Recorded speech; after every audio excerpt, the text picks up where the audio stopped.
Sorry, apparently there's an extra button I didn't see. I saw Shop Gremlin's comment about hello. Meanwhile, I'm here working away, doing my thing. But I did notice that it looks like I've got my audio overdriven. That's probably what the hum is you guys are hearing. I didn't see that till now. Oh yeah, no? Oh, what the heck? Well, let's just turn this down. Oh boy, now I'm gonna mess myself up. Yeah, all right, so am I not peeking in the red too bad now? Okay. Oh, I bet it's just the microphone I'm using. All right.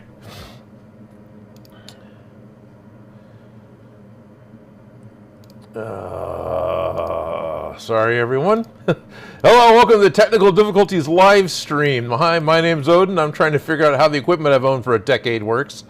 Hello,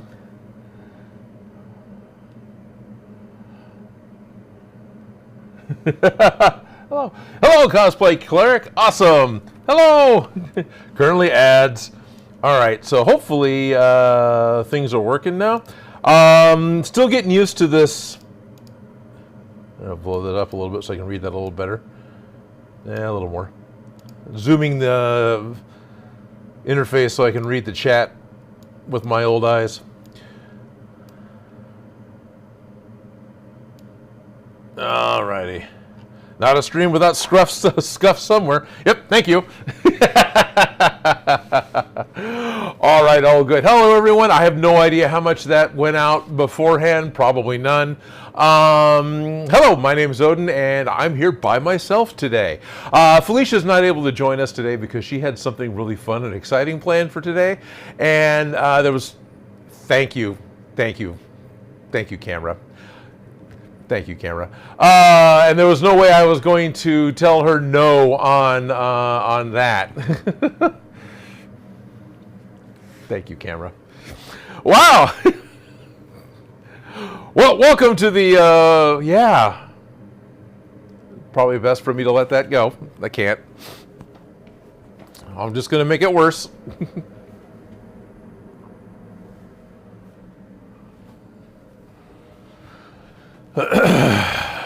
Pretty sure a big part of that is I've had the same cable hanging out of the same port of the same camera for a very long time, and I bet there's plug fatigue and temperature fluctuations that are causing that to do the wonky overdrive overscan thing.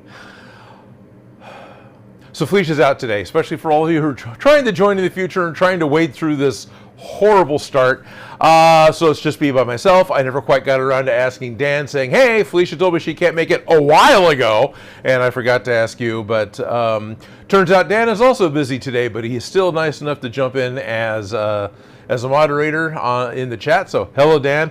I thank you so much. You've got an amazing amount of attendance and patience to do this all the time like you do. So thank you very much, sir. Appreciate that. Okay, so what's happening?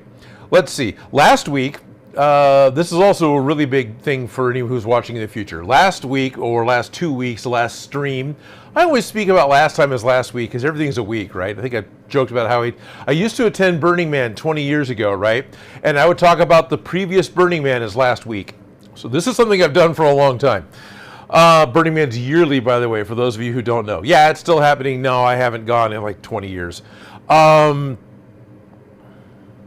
Last stream, Felicia and I started working on Mighty Morphin Power Rangers, starting to make the Pink Ranger. Decided that that was going to be a lot of fun. I had some really cool help from the viewers and from my good friends on Discord, sending me in the I want to call it the Saiyan helmet, the Sentai helmet, and I'm really sorry, everyone, but Dragon Ball Z and Power Rangers are two things that I never caught my attention. It's the best way to put it, right? I've been aware of these things for a long time. I've never sat down and watched all of them. I've never had the drive to sit down and watch all of them. And it's nothing against these programs. I'm not saying these programs are bad. It's just they didn't catch me. That's all. So anyway, working on Power Rangers, which is great fun. And apparently Lego approved a Power Rangers ideas build. So much like how there was a Voltron Power Rangers Voltron Lego set, there will now be a Power Rangers Lego set that may or may not include minifigs. I hope it does, because the minifigs would be what would sell that set, not just the Megazord. Anyway, Felicia and I are working on a Pink Power Ranger. It is our goal to do much like we have before, to work primarily only on the live streams. There's a little bit of stuff I'll do behind the scenes, but not at all like a build where we show up and something's done. So all the real work and effort is going to be done during a live stream only, with Felicia and I with doing this Pink Power Ranger build. Additionally, I talked about how Dan and I are still talking, although I've done some behind the scenes stuff on it. Of doing some new Lego builds. I've realized that my dimensions that I decided I was going to use had some pretty big errors to where the Legos weren't going to, where if I was to scale Legos up, they weren't going to fit together the way I wanted the Legos to fit together. And so I'm going to have to start over from scratch. Got a new system, figured that out. Exactly how I'm going to do it with the help of somebody who's got a huge archive of 3D printable Lego elements that are taken from the LDraw program, as best as I can tell, because I severely doubt this guy is modeling all the minifig hair with the accuracy that it has. So the easiest database is to pull stuff from the LDraw or LCAD element database. No offense to the guy who's doing this. If he is doing it a different way, this is just what I'm assuming is going on. So he's pulling those elements in, converting them over, and changing them into an STL. And that is as accurate as anyone's going to get to a 3D version, a 3D model version of any particular Lego element. So looking at that, I decided that I would bring in the Lego lightsaber piece, which is just a 4-long bar, right? So in the world of Lego, a lightsaber is just the rod that is everything. It's the old Lego element. It's any utensil that fits in a minifigure's hand. It's that diameter. But the lightsaber blade as an individual element is only that diameter and 4 studs long, and that's it. Which means that I can see what the dimensions are going to be when I'm importing it into Tinkercad, which is still my 3D program of choice, in order to figure out what my scale is. And that was what my problem was the first time. When I first made my first Lego piece, I decided on a scale of the amount of foam that was wrapped around a PVC pipe. It actually equaled 42 millimeters. That made me very happy. Hitchhiker's reference, of course. And then luckily that ended up being the diameter of a cat toy. So I really want to stick with that 42 millimeter diameter for the Lego lightsaber blade. And my initial scale was like 12.95 or 12.93. Well, no, it's 13.616 is what it ends up needing to be. When I bring something like that, I've got it written down. When I bring it in at 13.0661 or 6601, something like that, basically just over 13 times size, that Lego lightsaber piece is exactly 42 millimeter, or so close that us humans aren't going to notice the difference. Which means that's the right scale to go with. And I was playing with that by moving it by hundredths of a percent, right? So instead of 13.66, it was 13.65. I was like, well, that still said 42, and then 13.64. Well, okay, that one's less than 42, and then went the other way. And so there was 3 in a row, which was 6.5, 6.6, 6.7. Again, I'm guessing, I could have my numbers wrong.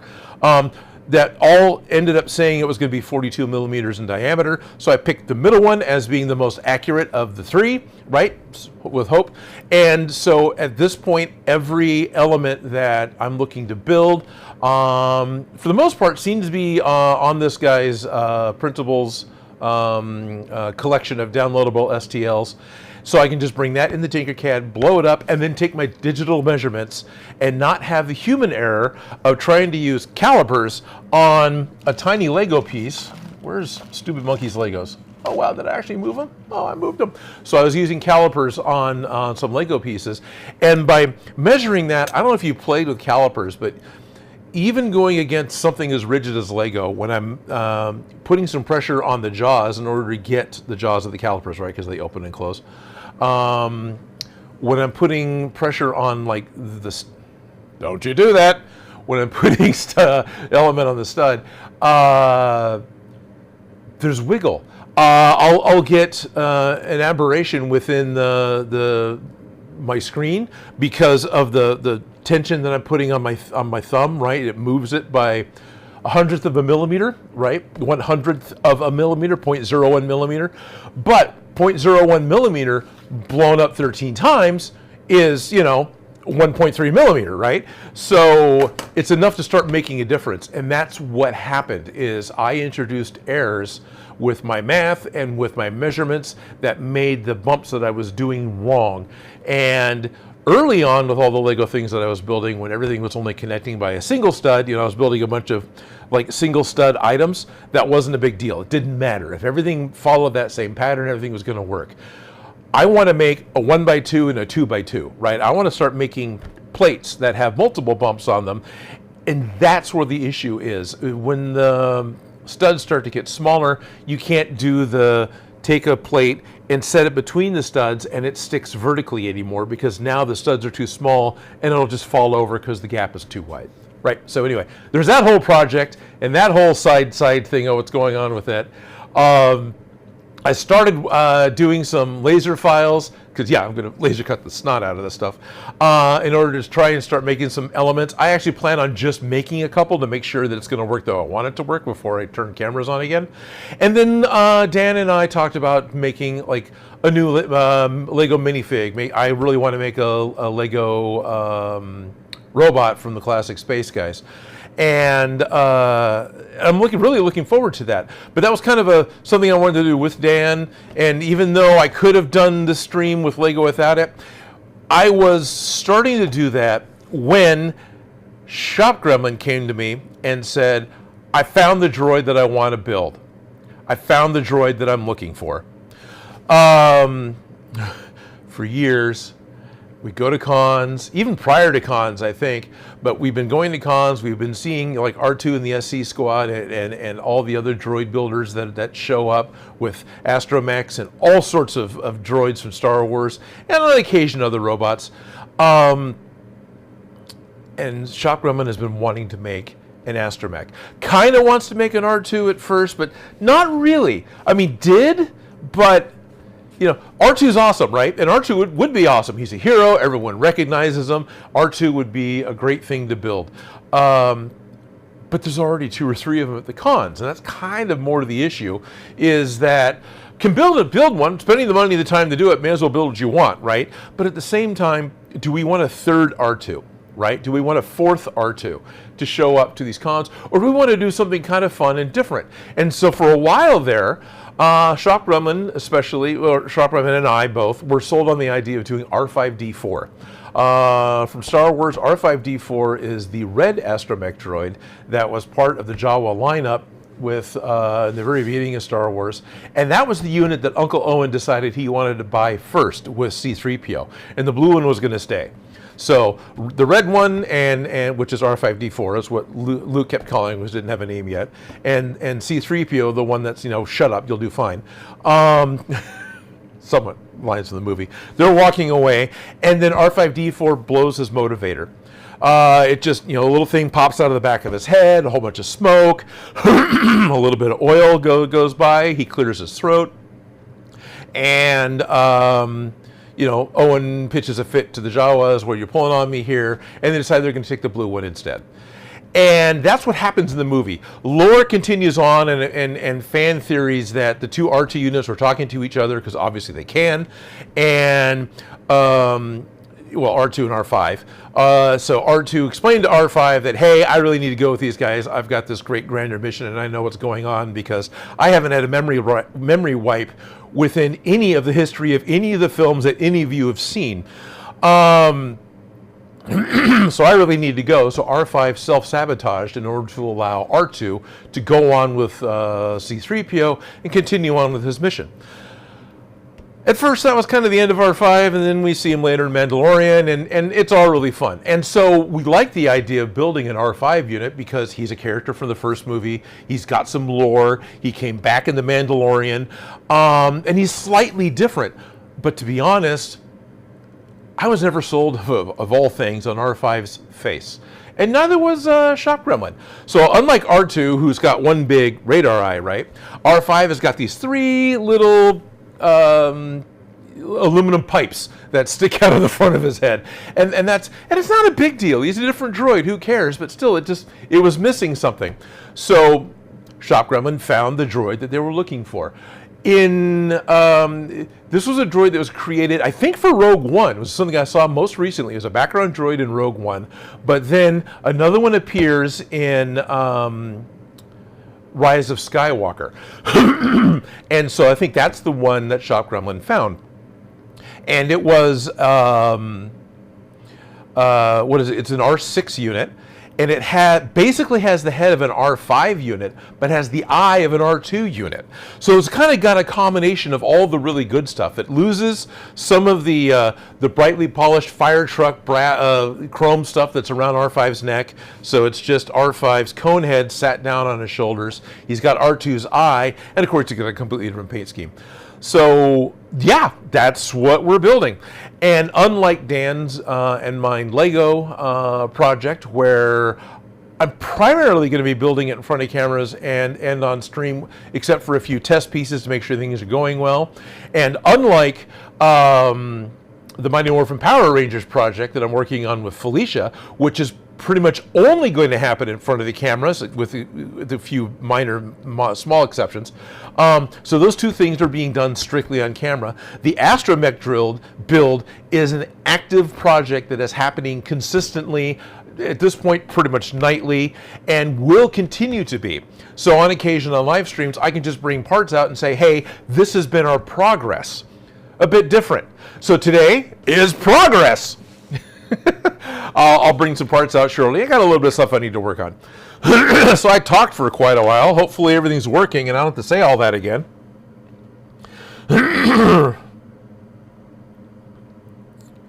Cosplay Carrick, not horrible.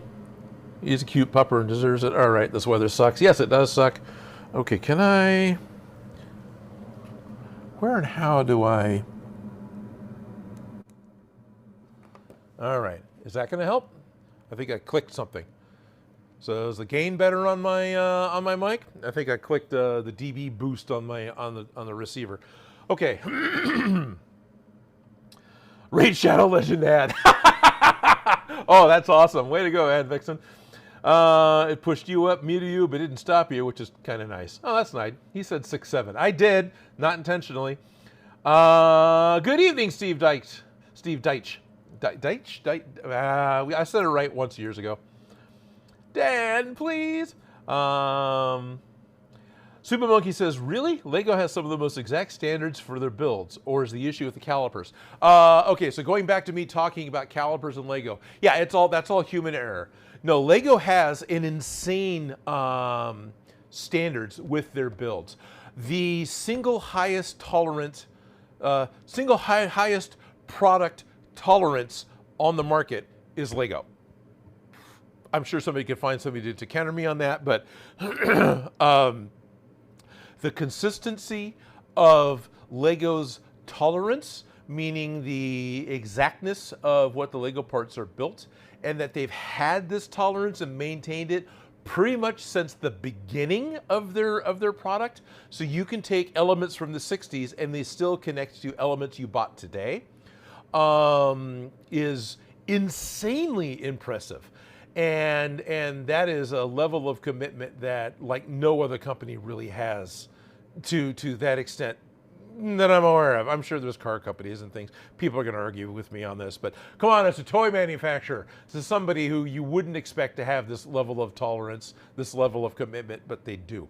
So where's the error coming from that I was talking about a little while ago? The calipers, it's on me. It's how much tension do I put on the wheel, versus hundredths of a millimeter is not much. So, that variance multiplied by math, and I can go and check it again. And the calipers are set so you can set 0 at any point.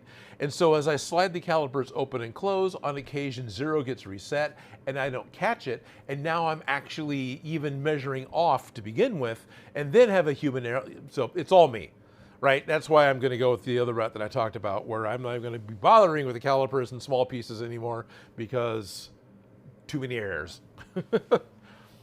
Oh, Super Monkey's asked if I can start over from the top because he was doing something. Yeah, sure. Hello, hi, I'm Odin, and welcome to the No, I don't even remember all I said. Is this one of the war crimes? War crime droids, SG. Stupid Monkey's asking if R5D4 or if the R6 droid that Shop Gremlin's looking at is one of the war crimes droids. For those of you who don't know, Chopper, who is the orange, the shorter than normal Astromech droid, and he's primarily orange in color.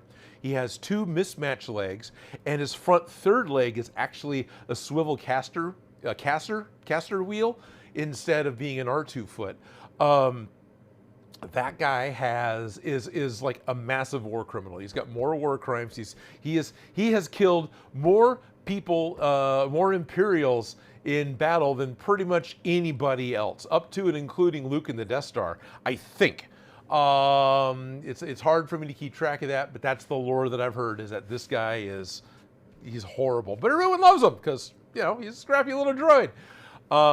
So R6 is a full-size Astromech, so he's got the exact same body practically as R2 and R5D4, right? The barrel of the body, the height of the shoulders, the size of the feet, the manipulator arms are all nearly identical. The only real big difference is paint, I think. And I don't even think there's really any difference beyond that. So it's all like the dome is what's different that makes him a different droid, or technically her a different droid. The Shop Gremlin's R6 is going to be a her. So it's not Chopper. It's a full-size Astromech, and also by doing this, even though the body is going to have its own particular paint scheme, when you build an Astromech droid, you literally can go under the hood. You can grab the dome of an Astromech droid. Don't do this if it's not your droid. You can grab the head of an Astromech droid and lift it right off the body. Then depending on how it's built, either you have to disconnect the wires that run the electronics to the body, or a lot of guys at this point have a magnetic connection that's actually really slick. But do not disassemble a droid that isn't yours. That you don't do that, okay? So I'm not telling you guys to go out and do that. Don't do that.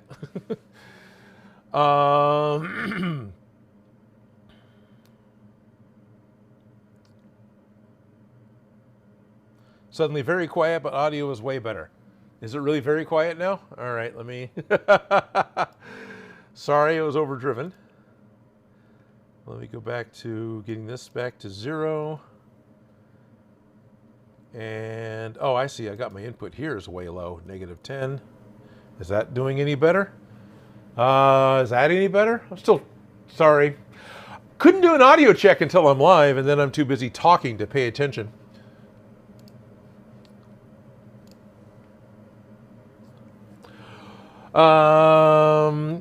The Lego system is sacred. Yes, it is, Cosplay Cleric.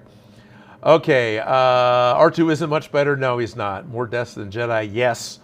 Oh, good day, all. Hello, Ralph Morick. Yeah. Hello, hi, Ralph. Sounds good, man. That's better. No worries. That's great. You're good. Thank you, Cosplay Cleric. Yeah, so what are we doing? We're building this R6 droid. You know, a prepared man would have had a picture of the R5 droid to share with you people so I could talk about it. What got me really excited, right off the bat, I'll get distracted. What got me really excited was the fact that they made one of these units for Rise of Skywalker. Now, that in and of itself doesn't really get me all that excited, but because I really didn't care for that movie. I've seen it once in the theater, and I haven't seen it again since, and I didn't pay to see it. I got invited to go see it as a part of a Christmas celebration with a comic shop that a friend worked at. It's like, hey, Odin, you want to go? Oh, that'd be cool. I can go. So I didn't even pay to see it, and I didn't like it. Save as. No, without HTML. I want to save the image. Can I save the image?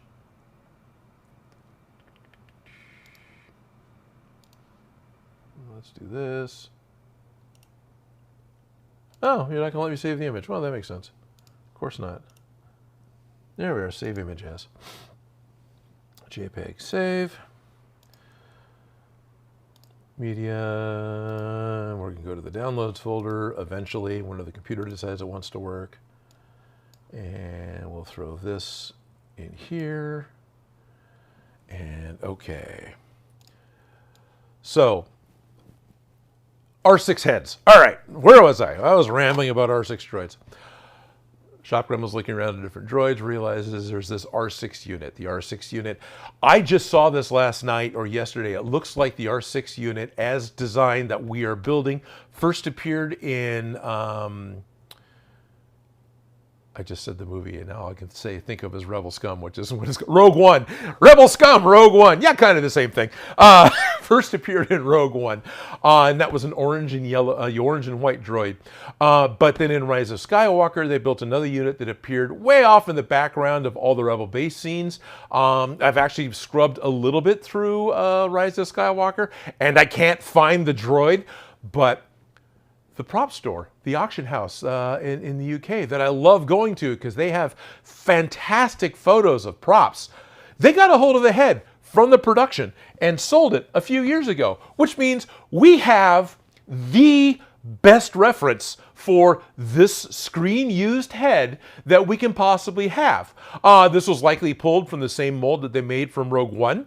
Or they made a new mold for Rise of Skywalker.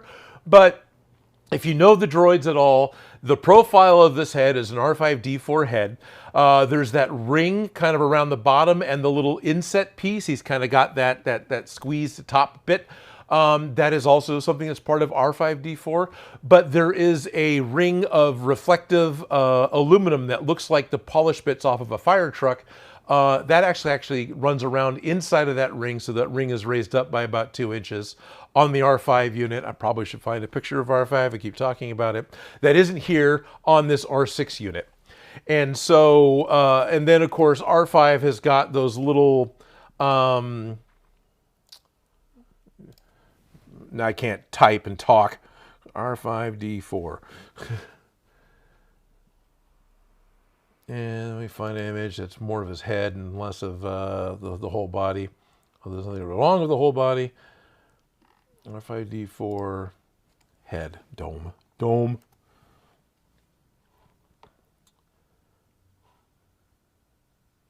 Okay, that's fine. This is someone's build. This isn't one from the movie, but that's fine. Oh,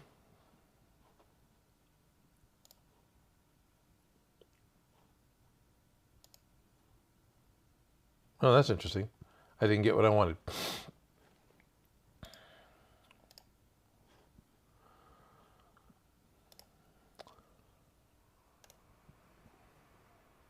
Save image as. Dang it. Yeah, it looks great. Sorry, I'm just playing with the computer. Is this going to load? Yes, good. All right. Okay, so R6 versus R5. So that's the one. If you can see in the middle there, that's what I'm talking about by the shiny fire truck thing. If you get in and really look at that shiny, whatever the heck it is, in the middle of the skinny neck, it looks like the same polished aluminum that's on the side of a fire truck. But then here's R5's face. He's got these 3 eyes and everything else. Totally fine and cool. You know, he's a droid. Great. He looks like a droid. But there's something about R2-D2's eye that makes this one cooler. And so this is the droid model that Shop Gremlin wants to go with. But you can definitely look at this and go, oh, okay, I see elements here that absolutely came from R5-D4, but have been changed over. And there's a lot of things that are the same. It still has the same number of flaps around the top of the head, you know, but anyway, stuff. This is the Astromech that we want to build. Shop Gremlin has decided on their own custom color scheme. They're not going to build R6 LE5 that was in Rise of Skywalker. That's the picture I was showing you of the darker colored one. They've created their own color combination, their own droid that has their own lore, their own backstory, their own OC. Great, fine, dandy. Picked out colors, everything else. Stay tuned. We'll talk about colors later. So we have this R6 droid that's being built.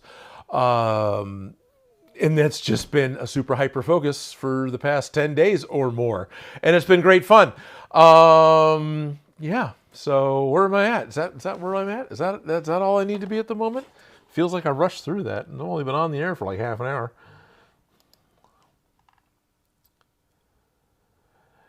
And look at Discord chat, Odin. Uh-oh.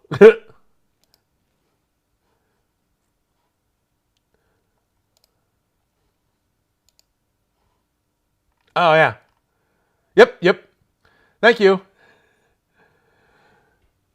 Ad Vixen. I got your reference based on everything you said earlier. Ad Vixen posted the Lego one. And yeah, Shady's got a bunch of... There's a bunch of nice references out there about different the R-type units. And what's interesting is the R6 unit has vaguely changed a little bit. In the Clone Wars... there's a point when Ahsoka is talking to a typical, thank you camera, typical round-headed type of droid, and calling it R6, which could very well be its designation. I don't know, but at this point, especially amongst a lot of like the droid builders, the R6 designation is this style of head. I'm gonna go slap my camera. As opposed to the round head. So if I walk over here and touch the cable, is that going to fix it? No, that was just luck last time. Oh, no, it fixed. Probably fixed before I got over there. I just couldn't see it. So anyway, what are the colors? Stay tuned. What's the lore? Stay tuned. There's a lot of stuff here that is Shop Gremlin's story to tell, and I don't want to say everything right now, but we're building a droid, and what's fun is the decision on how to build it, which gets me to some of the stuff I'm actually going to be doing today. The decision on how to build it was that there are going to be major elements that are 3D printed. Like the dome is going to be 3D printed. The dome is 3D printed. But the body and the legs, for the most part, are going to be styrene built. Turns out there's been a couple of guys that over at the Astromech Builders Club that have developed plans, templates, patterns for building styrene R2-D2 from scratch. Now I'm not quite sure what they're doing with their domes because I wasn't worried about that part, so I haven't dove into that. But somebody does make thermoformed styrene plastic R2-D2 style domes. I've seen it at cons. I remember a Lodi con over the summer. Someone showed up as part of R2SC's group with an R2 unit that wasn't D2. He had a much darker blue.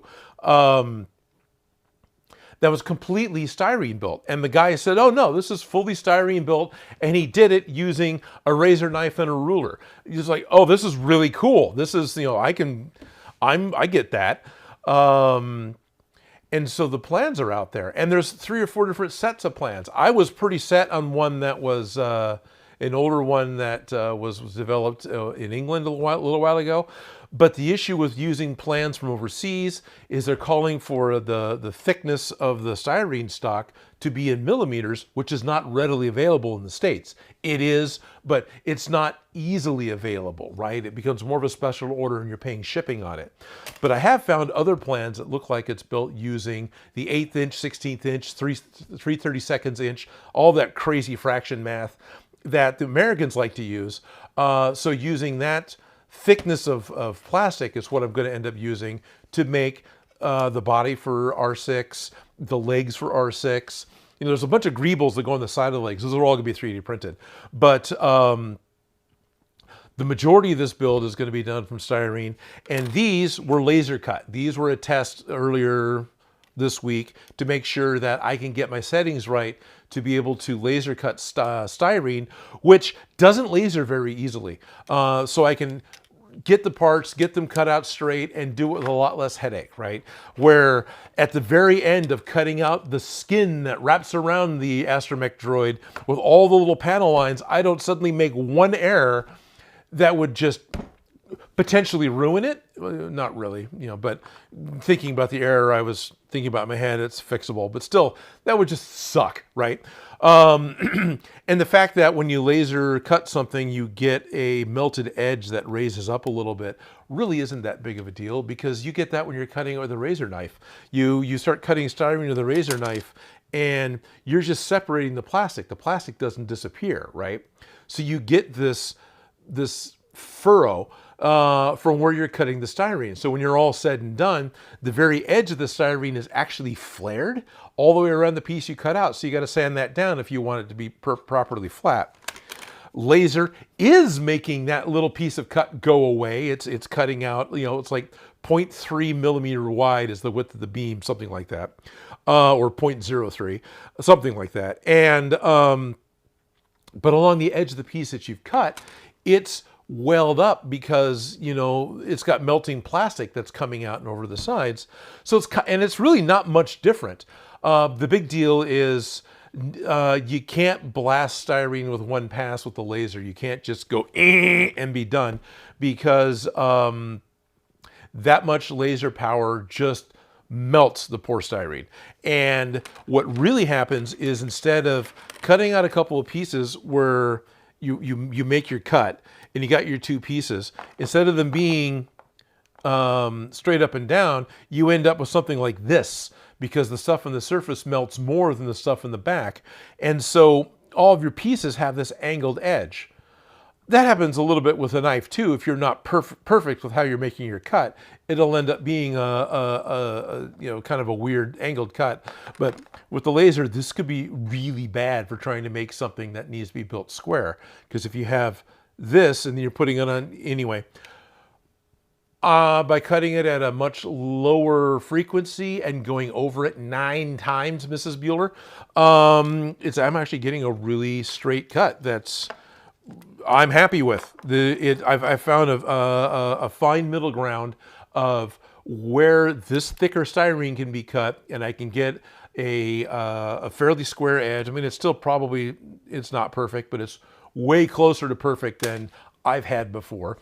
And so that's how I plan on making the body. The whole body is going to be made out of styrene. Styrene plastic is literally the same plastic that model kits are made out of.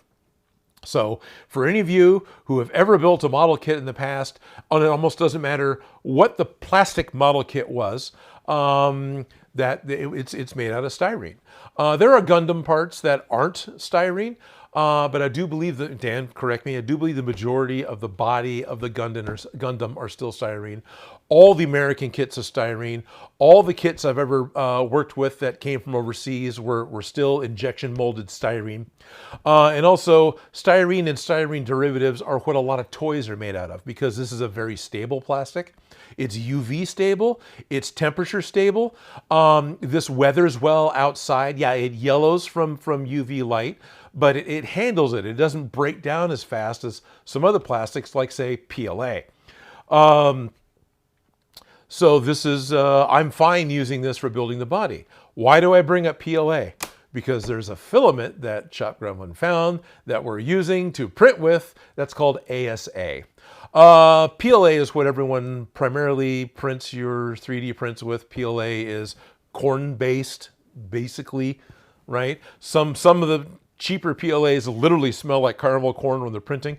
And that's fine. That's great that it's an inexpensive and low temperature filament to print with. But you're limited on the glues that you can use, right? You're pretty much stuck with super glues, and there's gloop, and there's a bunch of really fun stuff. People have developed a lot of really fun things to glue PLA with. The ones I've worked with haven't sold me as being that's my solution.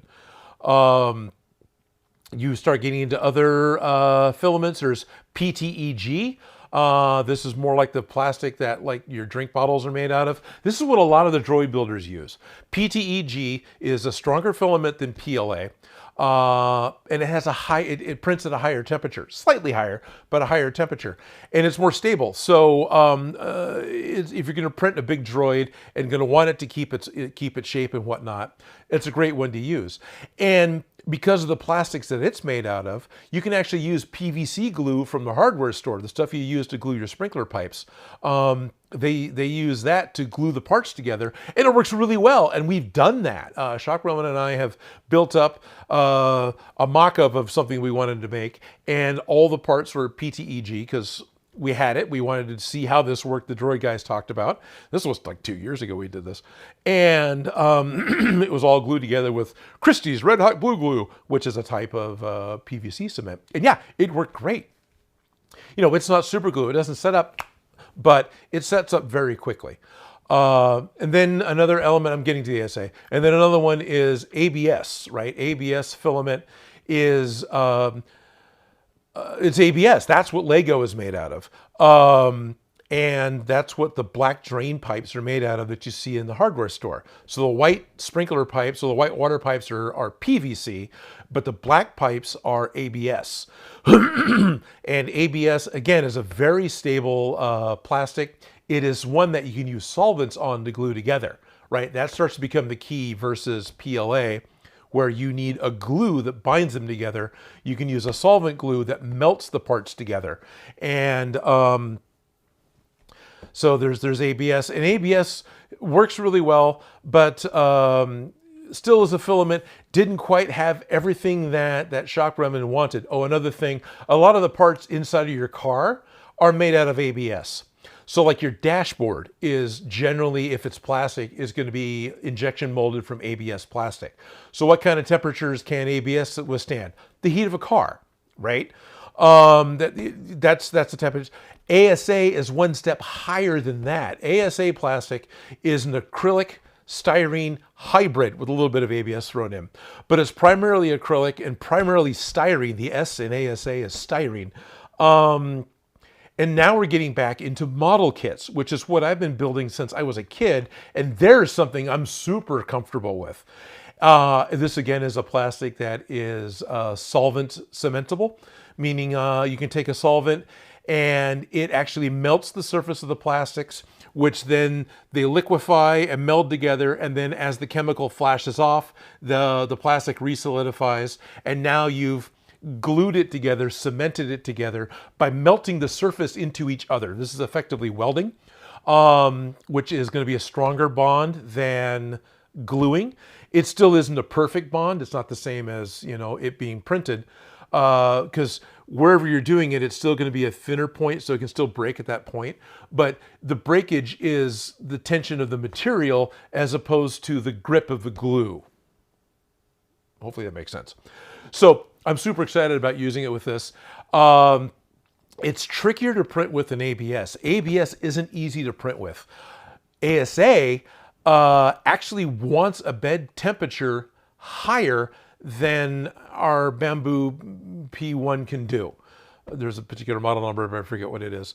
It wants to be about 5 degrees hotter than it is. So what we've been doing, because it got colder here in California too, right at the same time.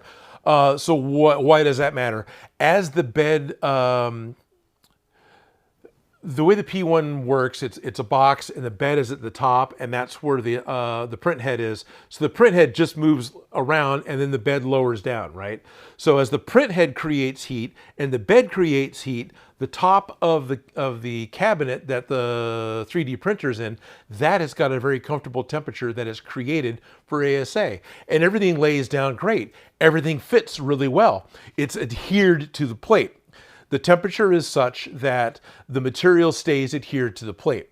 But we found that as the house has gotten colder and that plate descends out of its happy warm area, the plate starts to cool down. It's still 100 degrees, but it starts to cool down lower than the plastic wants, and the edges start lifting up.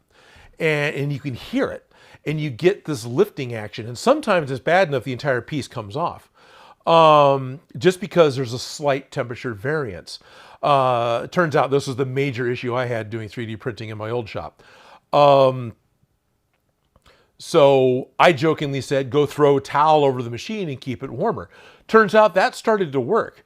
And at this point, there's an electric blanket over the heater, over the unit for some of the bigger pieces that have to run for hours just to keep the internal temperature up enough that the material stays attached to the bed the whole time, so it doesn't completely disengage and ruin the print. But more specifically, what's weird is as the pieces are thinner and the very edges of your elements come free, you've now got, instead of it being a square, you've got this like little ramp in the corner, and the head across the top is still printing. So it's still printing level, but your bottom one has started curling up a little bit, and this is still going back and forth and mashing, melting stuff out of its way, right? Trust me, it works this way. And so when you're all done, you end up with, instead of having two pieces that fit together perfectly, you got pieces that fit together like my fingers do, where you have this gap at the end. So maintaining the temperature has fixed most of that, but the head that we printed still has a lot of it, and that's part of what I want to get fixed today. Realized I talked my way all the way through it being noon. You guys are probably yelling at me that it's noon. You got plugged into a printer. Look at you talking 3D printing. You used to dislike it massively. Yes, I did, because it was too much failure, so I hated it. But when you start getting success, it's exciting. Plus, I got somebody who knows what they're doing. Where is... Here it is.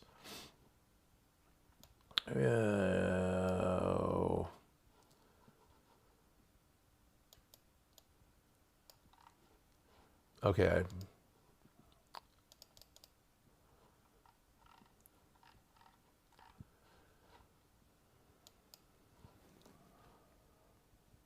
How come?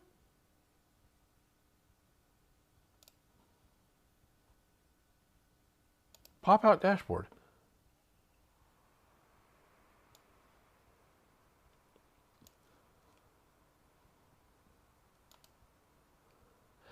I love it when YouTube changes stuff. I was having this issue before, but now it's, yeah.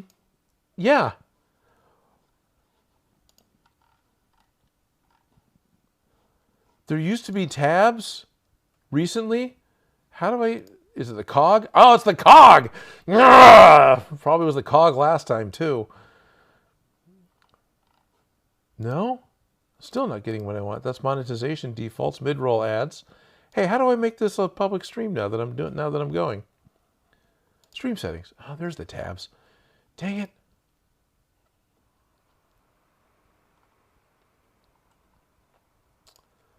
Visibility, public.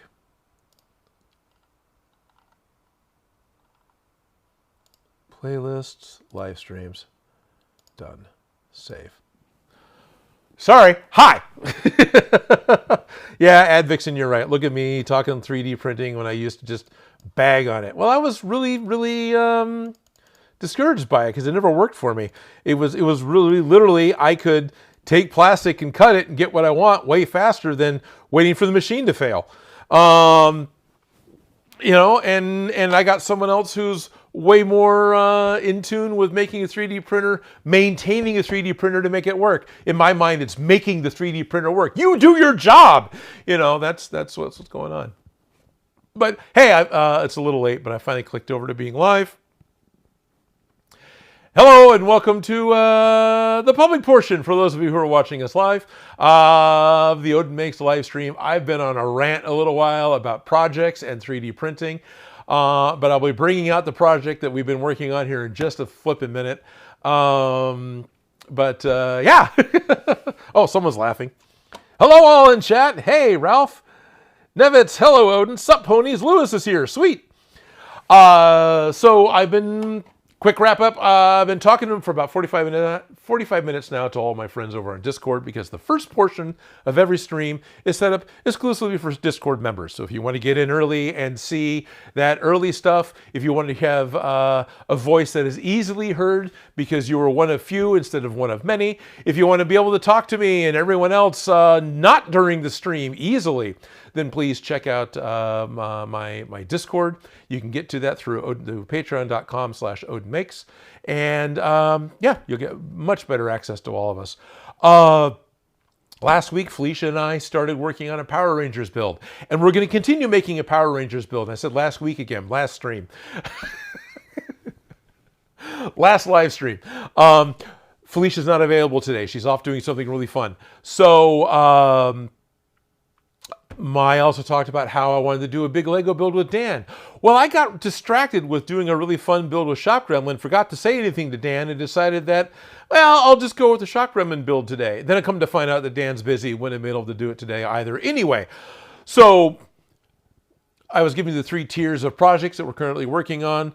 Felicia and my project that we're working on, which is at this point my name one from Power Rangers. There's still the Ghostbusters and everything else. Anything that Felicia and I work on almost exclusively will be done during the live stream. We don't want to do work outside of the live stream. That's kind of the point. It became the point for us, and it's fun. So that's those projects will only ever be worked on during the live stream.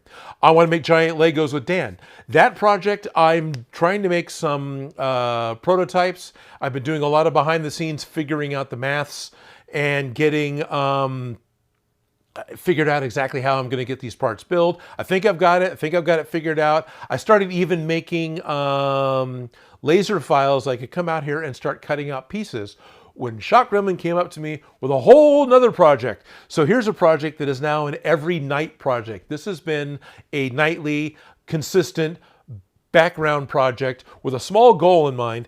Yeah, to get it done. But there's like due dates. And so this is something that we're just constantly working on.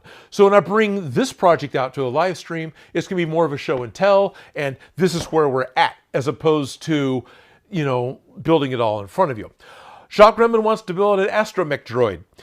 Shop Gremlin figured out the Astromech droid they want to build is an R6 unit. So this is, you know, without wanting to repeat myself too much, this is a really happy mix of R5-D4, the red one from Star Wars, and R2-D2, the Astromech droid everybody knows, basically. The head has more of the profile of R5-D4, but the eye of R2-D2. And I totally agree that I really like this particular dome. I like the look of this droid. There's some lore with this particular one. It's from Rise of Skywalker. It literally joined the Resistance of its own accord and is a very friendly, helpful type droid. You know, a lot like R2 is, but R2 is a little more of a jerk. If you really think about it, he kind of is. He's sort of pushy. But anyway, that's what this one is. This particular picture came from the prop store. If you squint real hard, you can see the watermark across the middle of the image.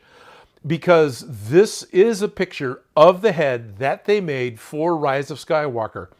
And the prop store has multiple sides and angles, including a shot inside of this light up R2 dome that they made, or R6 dome.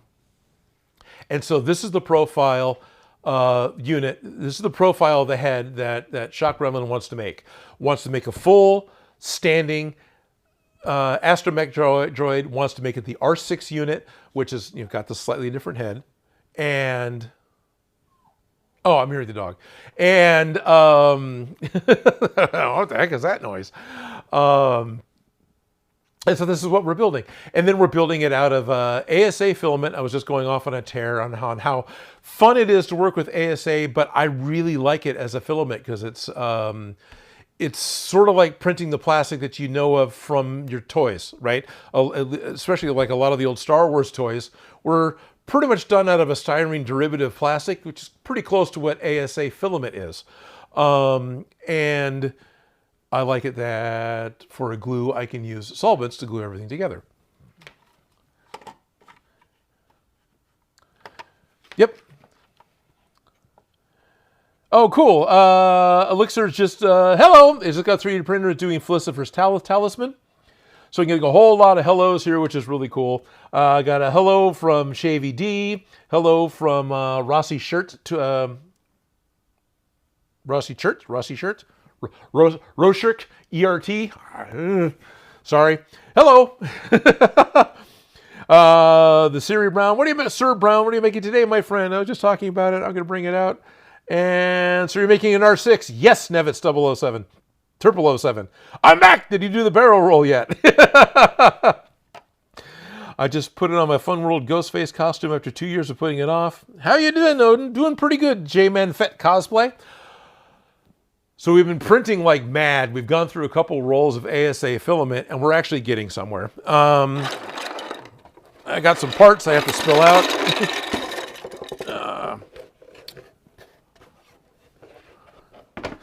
We have a dome. The ASA that we picked was white, right? Because like all other filaments, you can get it in multiple colors. I think we even have a roll of it in like army green. But this is all white, which is fun for me because I'm used to white styrene, right?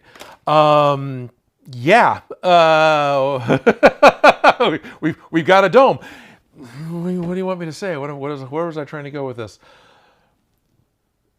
The fact that this can be glued together with solvents is what really sold me on it, right? Actually, no, I shouldn't say that. The fact that this can be glued together with solvents really makes me happy.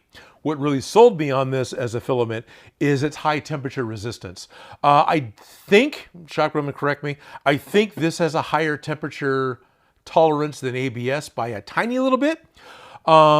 Basically, this guy should be able to live in a hot car and not distort, right? I mean, should. By numbers, this should be able to survive a hot car. You know, hot glue can't survive a hot car. A lot of PLA printed, 3D printed props end up having a problem if they're left somewhere really warm, somewhere hot. I shouldn't say really warm, I'm underselling that. But this particular filament, this particular plastic will be able to be outside. We first started playing with this because we had a friend that wanted a yard train 3D printed, right? You get those big garden trains that drive around the backyard. And we were looking at trying to help them build a particular Union Pacific Railroad rolling locomotive. And this was the only filament listed that was for outdoor use. This filament was UV stable. This filament could handle living outside, at least for a while. And of course, it's got the high temperature resistance. And then as a bonus, since it's acrylic and styrene as its base materials, then I can use, you know, my favorite Weld-On 4 to glue it all together. But then in addition to that, found out that there's a particular type of solvent glue, forgetting what it's called. It looks like it comes in a nail polish bottle. And it is apparently the best glue for gluing this together, and it is literally a solvent glue. Unfortunately, that glue is like $14 for a fingernail bottle, you know, fingernail polish bottle size worth of glue, right? And we're gonna need a ton to glue together a full-on Astromech droid. So, Shop Gremlin does a little bit of searching for materials and safety data sheets. If you can find those, find those. Those things are a wealth of information, and they will definitely let you know if you need to have, you know, proper PPE or not. So it turns out this glue is literally, it might be 3 ingredients. It's 2 ingredients, basically. There might be a third one, but it is effectively a 50-50 mixture of acetone and oh, now I'm forgetting the name of it, dethyl alkylate or dethyl alcohol or something like that. So the two things mixed together makes this glue, and what the two components do is acetone dissolves the material just like it dissolves ABS. So it dissolves the material, and then the other one is it's the thinner, so it actually makes the acetone, which is pretty darn thin already, run even smaller. But it is an evaporation inhibitor, so it allows the acetone to melt the surface of the material that it's put on even more to help make the two pieces bond together before it all flashes off. It still flashes off in like a minute or two, right? It's still pretty quick, but that's all it is. So if that's all it is, I've got a gallon of acetone. I can, even in California, I can go to Home Depot and buy acetone. That's not outlawed yet. But this other material, where do I get it? I was able to order some online and have it shipped, not a problem. It's not illegal to have it in California, which is awesome. So I was able to order about a half gallon's worth for about $30, so about $40 with shipping. That's showing up tomorrow, or I would have had it today. And so we're going to be able to make, literally a gallon's worth of glue for way less than the $14. And that's going to be way more than we need for everything else. And something else really cool, which I can do today, can do almost right now. We have all these big gaps. I know, my leash, yeah, that's her head. So you got these 4 dots here, because it's over here. This is where the eyepiece is going to go, right? So it's about like this. It's pretty close to that. So rotate a little bit. Yeah, pretty close to exactly that. So the radar eye isn't installed yet. But I talked earlier about having issues with temperature control on printing, and you can see here that with part shrinkage and with lifting off of the build plate, although this may be something else, we're getting a pretty big gap. This shouldn't be here. And then there's other places where this is a lifting issue, where the seam here matches up great, but then both this piece and this piece, the corners started lifting because they were cooling, which creates a crack up towards the top. This needs to get filled. And this happens all the way around. There's these all sorts of delightful seam lines that want to get filled in. The individual panels all open. Now, of course, I pick one that's not on camera. All the individual panels can open up. They're just taped down. So we're keeping these separate because it's going to make it a lot easier for painting. And that's also why she doesn't have a lot of panels. All these got printed independently so they can be painted and then attached later. But I'm excited that that acetone dissolves this stuff, because I can take the leftover filament, which I didn't bring any out here. Did I? No, I didn't. All right. Is there any in the box? Wow, I really managed to screw that up. Oh no, it is out here. Okay, there it is. Trash can full of poop. We can save all the rafting. We can save all the support pieces. We can save all the parts that failed and split because of a cooling problem, and we can literally melt them in acetone and turn them into a putty that we can use to fill in the gaps. So we can use the same material as a gap filler, so that once it's all said and done and dried, because it is a homogeneous material effectively, it's all going to have the same thermal expansion.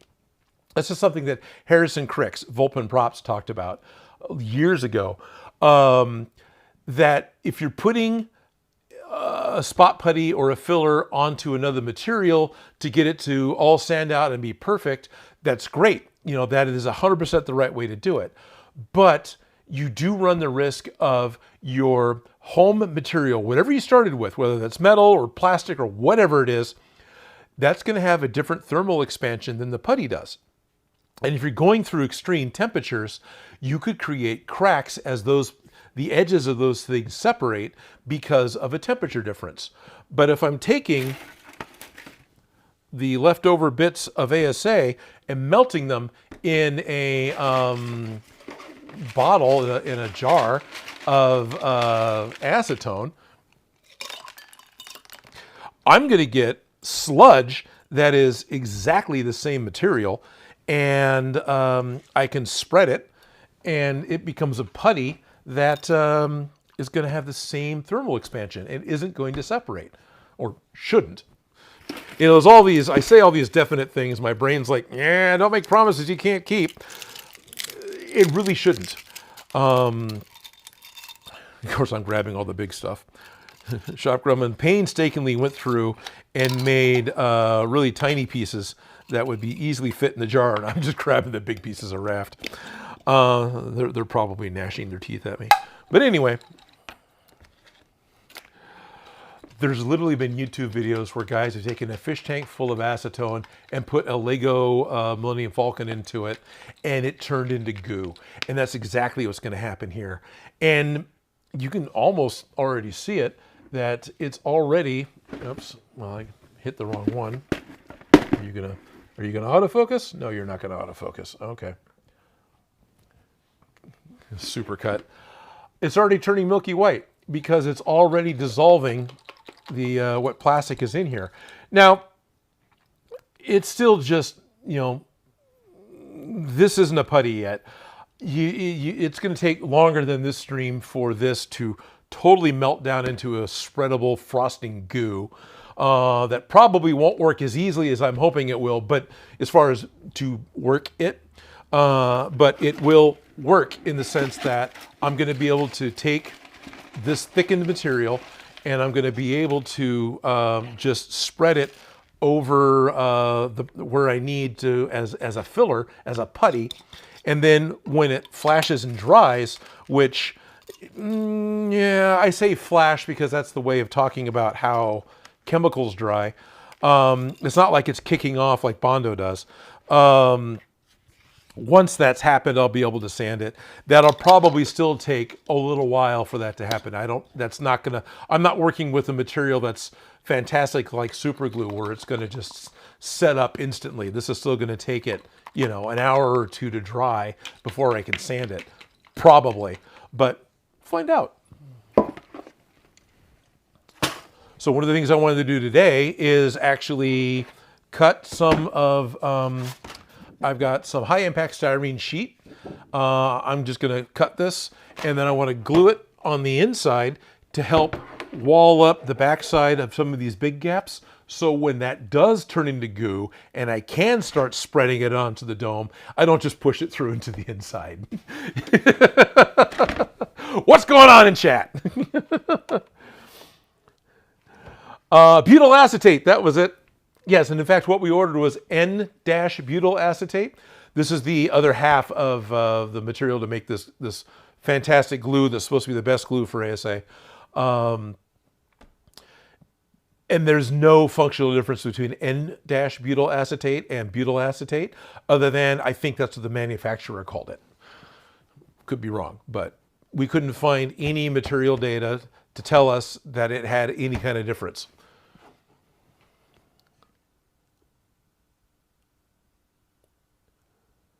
Yeah.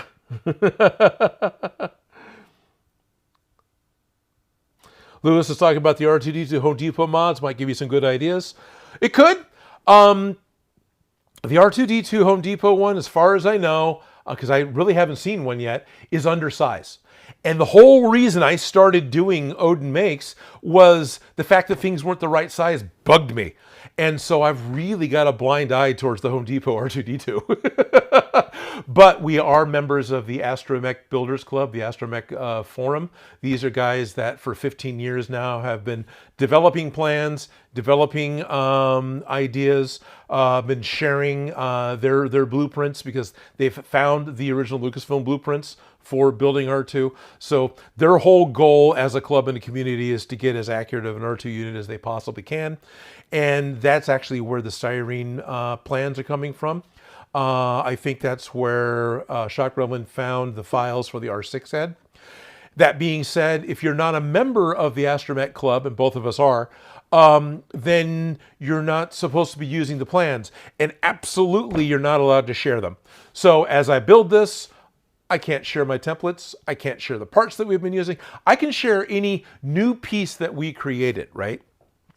But I can't, I can share anything that we created that is compatible, but I can't share what is Astromech Builders Club files and templates and plans just because they want club members to use it. It's free, astromech.net, I think, or astromechbuilders.net. It's free to join, but that's kind of what they want to do. And that's totally cool. Their rules, I'm using their stuff for free. So, okay, I'll play by their rules. So as I build this, I'm not going to be able to share the stuff with you guys like I like to because I'm part of a club that says no. Okay. Drum roll, please. Odin scale. Dan Does Junk talks about he's used his 3D pin to fill in gaps from imperfections. Yes, same thing. Going back to Harrison and Vulpin props, I remember looking at him doing World of Warcraft weapons, and he would take filament and a wood burning tool. This is 2016. He would take 3D filament and a wood burning tool and use it as a filler because of the thermal expansion problem. So he was using that as a filler. And a 3D pin would totally work as well. I'm still just excited about using solvents because chemicals. So now, what's going to happen? Oh, wait a little while. Let's see how excited Odin is once he actually starts getting past the fantasy and into the reality of making this thing work. That could be very different, but right now I'm still excited about it.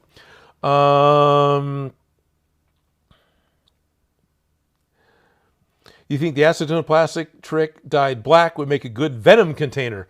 Retro, it probably could, but there's so many other non-toxic things. I mean, acetone on the scale of toxic chemicals isn't bad. It's used as a nail polish remover. You should wear a respirator with it, but it falls into the should category instead of like xylene where, yeah, you better use it. How bad is it? California still sells it. That's a good, watermark for how bad of a chemical it is. So if I was to make a venom container, it would be way better to make it out of something else. Something that when it gets dropped at a con and when it breaks and leaks at a con on a little kid, it isn't, oh my God, that's acetone. I'm really so sorry. It's melting their plastic clothes. It'd be much better to use something else, like an oil and a water or a couple of things that don't mix so you can get that wave motion for the venom container that the two pieces do the thing. But if it spills, it's mineral oil and vegetable oil and no one cares, right? Or whatever you're using. Other than it's a freaking mess. How do you correctly size a build if its dimensions don't exist? This is a great question, Retro, and this is not related to this build at all. I've done it a number of different ways, but it almost always comes down to the same thing. I look at the size of the prop, and then if I'm trying to build it so it's what I'm expecting it to be, I look at the person's hand who's holding the prop. Yeah, I need to find a picture of the prop with something that I know. My example right now is a human hand. This varies. My hand is considerably larger than Shop Gremlin's hand. My hand's considerably larger than Dan's hand. But by looking at the sword that's being held by the actor, and specifically when I built Gamora's sword from Guardians of the Galaxy, I looked at how big the hand was, and then that got me a rough start for what the sword was going to be. But I also realized that my hand is not a good one to use because I'm sure it's bigger than Gamora's hand in the movie. So instead, I ended up going to Wikipedia, looked up the height of the actress, because in the poster, there's a really good silhouette of Gamora holding the sword for Guardians of the Galaxy. And by looking up what her height was, and I could account for the heels a little bit, right? So there's wiggle room here. I would take that silhouette into Photoshop or into Inkscape or just do maths. And if this tall of the figure in the image equals the height of the actress, and this is how long the sword is, then how long is that sword using the same ratio? Because thankfully it's a silhouette and they're kind of holding it straight down. It isn't like pointed to the camera, you got a side view. It all worked. And that's how I got my length of the Gamora sword. And then later on, I think I came across an image of the prop or an image of the artist who originally designed it, and I was within an inch or so of being correct by doing it that method. Was I spot on? No, but I was really, really close. So that's one way you figure out the scale.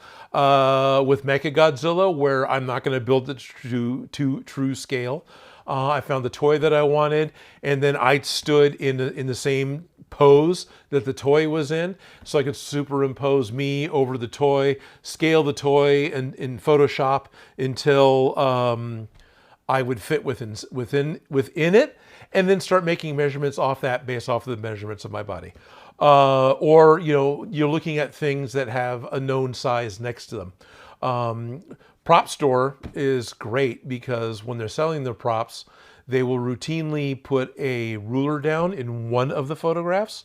And this is how I got the scale for Hellboy's Right Hand of Doom. They had the right hand of Doom down, and they had a wooden yardstick next to it, so I could see what the dimensions were of the yardstick. It was close enough to the prop that, all right, I've got my scale, and I could go off that to figure out what everything else was. And once you get one dimension or two dimensions of a prop, when you see another picture that's from a different angle, you know that, okay, well, that ring was 7 inches, so that's 7 inches, and you start working it out from there. And really, that's worked out really, really well for me. The other thing that I've done, if I can get a drawing, or there's a drawing that I like, right? Like for doing the fusion sword, when I did it for DIY Prop Shop, I scaled that differently than it was in the movie, right? In the movie Advent Children, that thing's freaking huge. I scaled it back down to being just 6 feet long instead of it being whatever it was. So I found a good line drawing of the side of the fusion sword that had the detail that I liked. And then I literally took it to Kinko's and had it printed out at full size that I wanted it. So I paid, it was like $1 a square foot for a black and white print. So it was like $12 to get this 6 foot long black and white print that had the side line drawing of the sword that I wanted to build in the scale that I wanted to build it. All you do then is lay it out on the table, take a ruler and measure it. Oh, that's 1 inch wide. It says so right there because that's the size I want to build it. That's worked out really well too. If you don't want to go to and pay the money, you can always print out at home on pieces. And if you have an image that is larger than the paper you're using with your home printer, it doesn't matter if this is the States or if you're using A4 sheets, Adobe Acrobat. If you print your image using Adobe Acrobat, there's a setting called poster, and that will split your image up over an equal number of the printer sheets of your choice, and it'll spit them out. And then all you have to do is cut the border off and tape them together, and you end up with this quilt patchwork that's the right size for what you want to build. And you've got the human error element of the pieces may not be machine perfect, but it's close enough that it works really well. And I've done that as well, and I highly recommend that. And if you do want to go down that route, and you ever want to overprint something and then tape it back together, the easiest way to do it is to use a window as your guide. Meaning you take your piece of paper and you hold that up or tape it onto the window, and then you take your next sheet where you've cut the margin off, so you've got the ink that has to line up next to the ink to the piece that's on the window. You can put the two of them next to each other and you can see through it, and it just makes it really easy to line all those parts up and get them where you need, because if you go over, you can see that you've gone over because you can see through the paper. So you can back it up until you've got it just right, and then tape that down, and then go get your next piece and move on forward through it that way.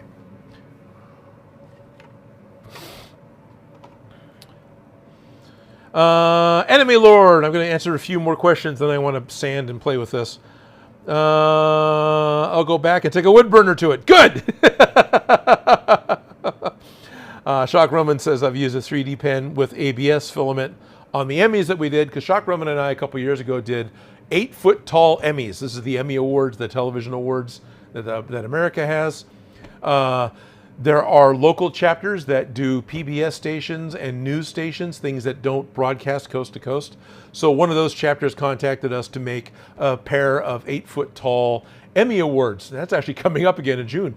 And so yeah, we use the 3D, or they use the 3D paint pen, 3D print pen with an ABS filament going into it to fill gaps on that Emmy print.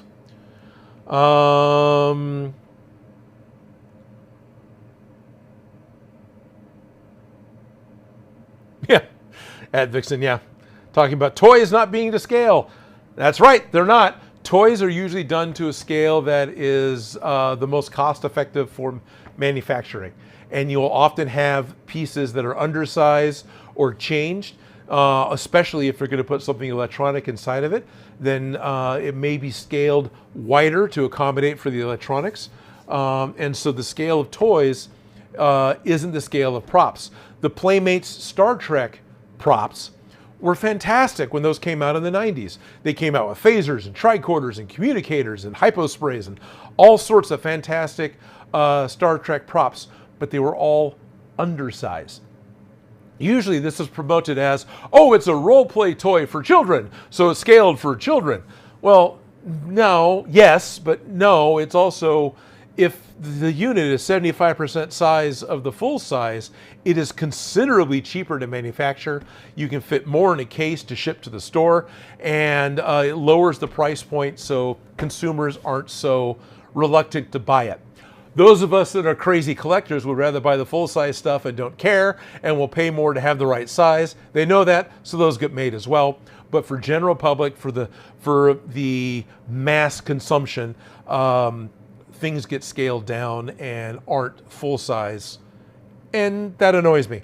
The fact that I finally had a original series Star Trek Type 2 phaser. I finally have one in my hand, but the hilt didn't come all the way down to my pinky. It was like, what the heck? What is this, a phaser for ants? It was like, oh, this is disappointing. I was excited, now I'm disappointed. What's the hardest thing to scale up? Okay, Anime Lord.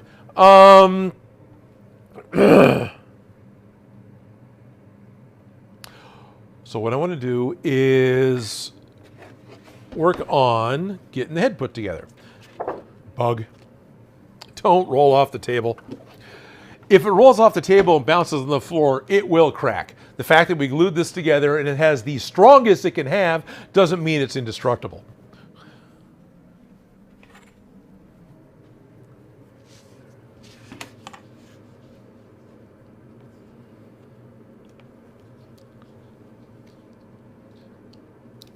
Did I get, there it is. Did I get glue in my knife?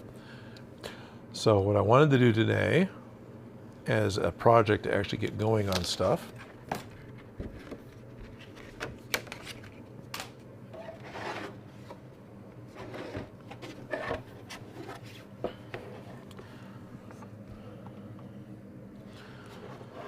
sorry it's all white, but it doesn't look too blown out. It's usually a lot worse.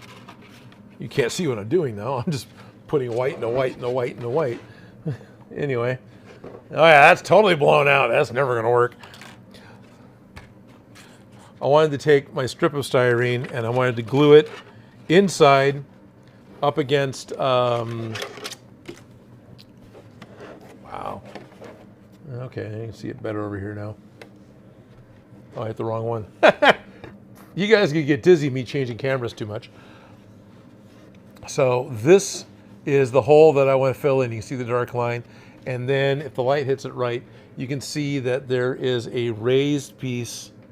Well, there's a raised piece in here. And so I'm just going to take some styrene and glue it inside. So when my soup is ready, I can, it's one of the reasons I like the styrene as well, is you can cut it with scissors. This thinner stuff. So when my soup is ready, my soup of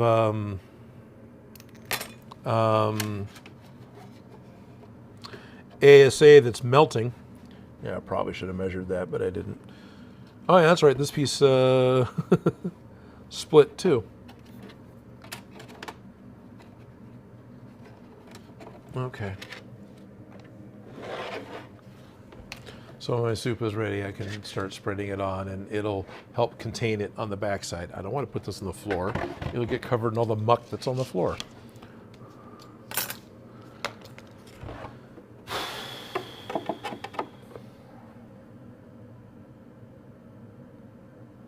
Is it really about 20 centimeters tall?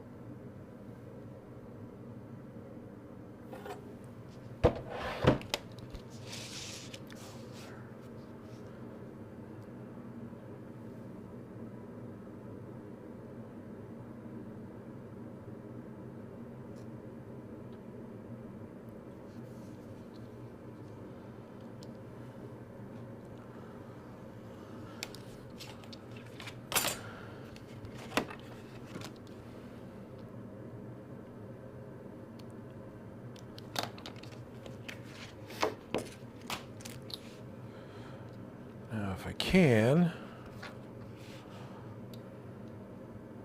I'm going to just, nope, it didn't do it.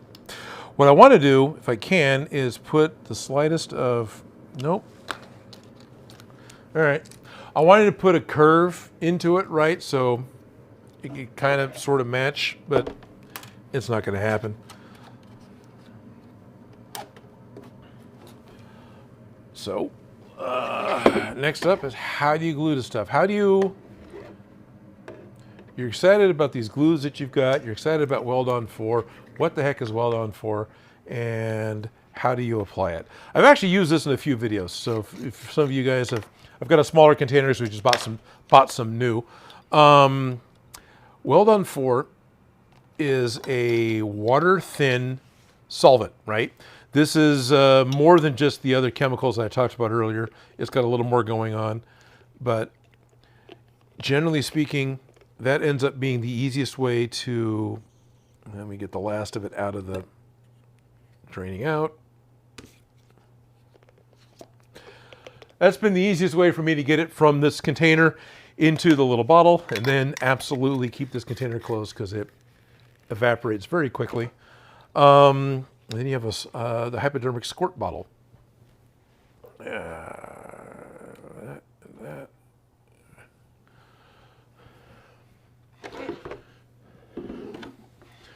So this bottle, at least it's a little bit stained, so you can see the solvent inside the bottle. It is squishy, right? I can actually squeeze some of the air out of it. And what's great about squeezing the air out of it is when you turn it over and you let it inhale, it won't drip, right? But then you apply a little bit of pressure and you can get it to drip. But that is something that the guys at Tap Plastics told me a long time ago, because this is the applicator and this is the glue you use for making clear acrylic boxes. So if I wanted to glue together a pair or pieces of clear acrylic, this is the way to go about doing it. But that squeeze it and let it inhale while you work your way through your clear box to get to the back corner to actually do the gluing, keeps it from dripping on the clear plastic as you go. Because if you're going to make a display case to go over something, you don't want the glue to drip in the middle of the display case and ruin the plastic. And you want to have the, I mean, you can leave some of the protective film on it, but you have to peel the protective film away from the areas that you're gluing in order for the glue to work. Generally speaking, you just remove the film entirely.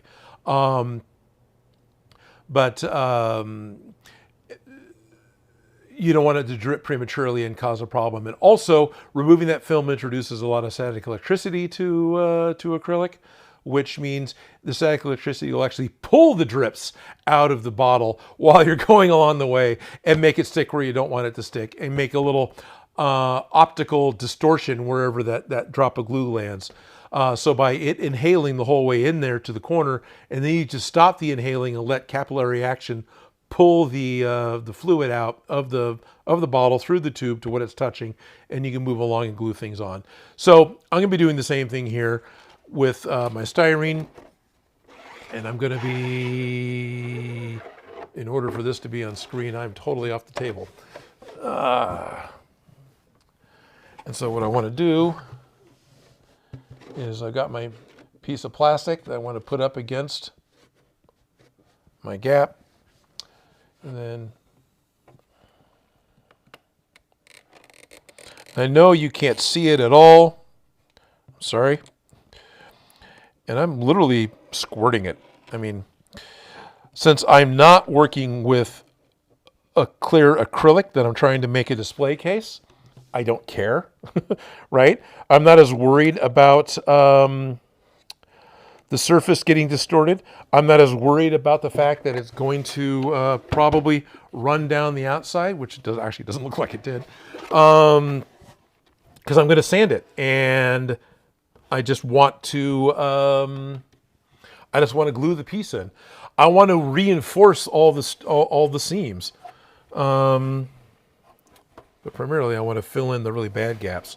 Like here's one of the right on the face.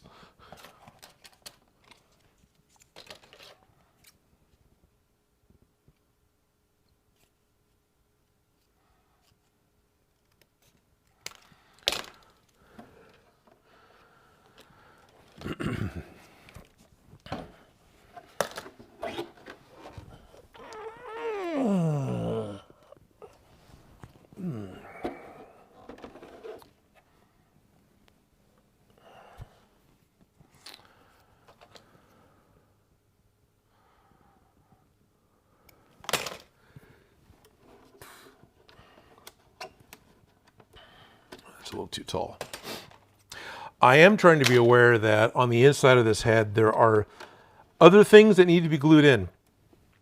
And there are some of those parts that go on are 3D printed. So they need to fit within the size of the materials that those 3D prints were designed for. And if I'm adding styrene sheet to the inside, even with all the best intentions, if it's going to introduce thickness in the wrong spot and it's going to cause a problem for something in the future, I don't want to create problems. Because I'm looking at where the radar eye attaches on the inside here. I want to make sure that these pieces I'm adding don't interfere with the radar eye. Because if there's one piece on the head that I'm most concerned about having right, that would be the one.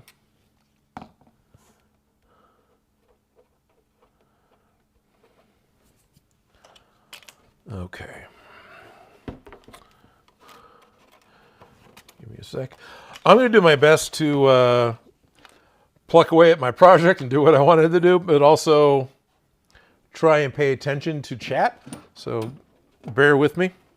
Usually this works out really well when Felicia's here because we can kind of tag team this, right? Like one of us can work on the project, and the other one can pay attention to chat. But when it's just solo, I don't have that. When it's just me, or in the case when she was live streaming, when it was just her.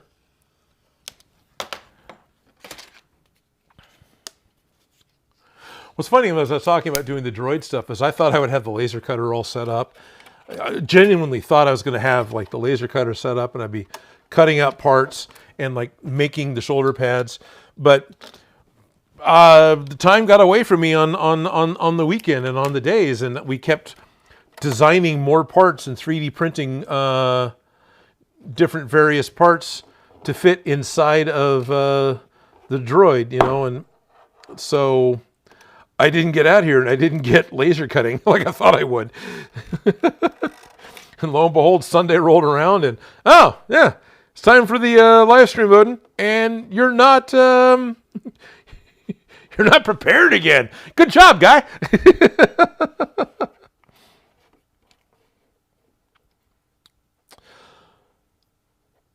So it's a lot of fun building the R6 head. And it's a lot of fun looking at this project of the R6 project and building an R6 droid. And it is, yeah, it's really cool. It's not common. And the fact that we found a head is great because we were afraid. I was actually looking at how to modify the styrene plans for building R5D4 in order to build R6, and how I was going to have to remodel the radar eye to fit and everything else. When Shop Gremlin found that this file existed to actually be able to just 3D print an R6 head, but there's parts missing. One of the things I should probably bring out and show you is you have the holo projectors. So the holo projector on the Astromech droid is the little cheek ball projector thing that was right off the side of R2's face that he projected the hologram of Princess Leia talking to Obi-Wan Kenobi, "You're my only hope." Those are generally called holo projectors at this point. R2 has 3, R6 has 2. R2's got one in the top of his head, whereas R6 only has one in the front of her head and one in the back of her head. Yes, R6 has eyes in the back of her head.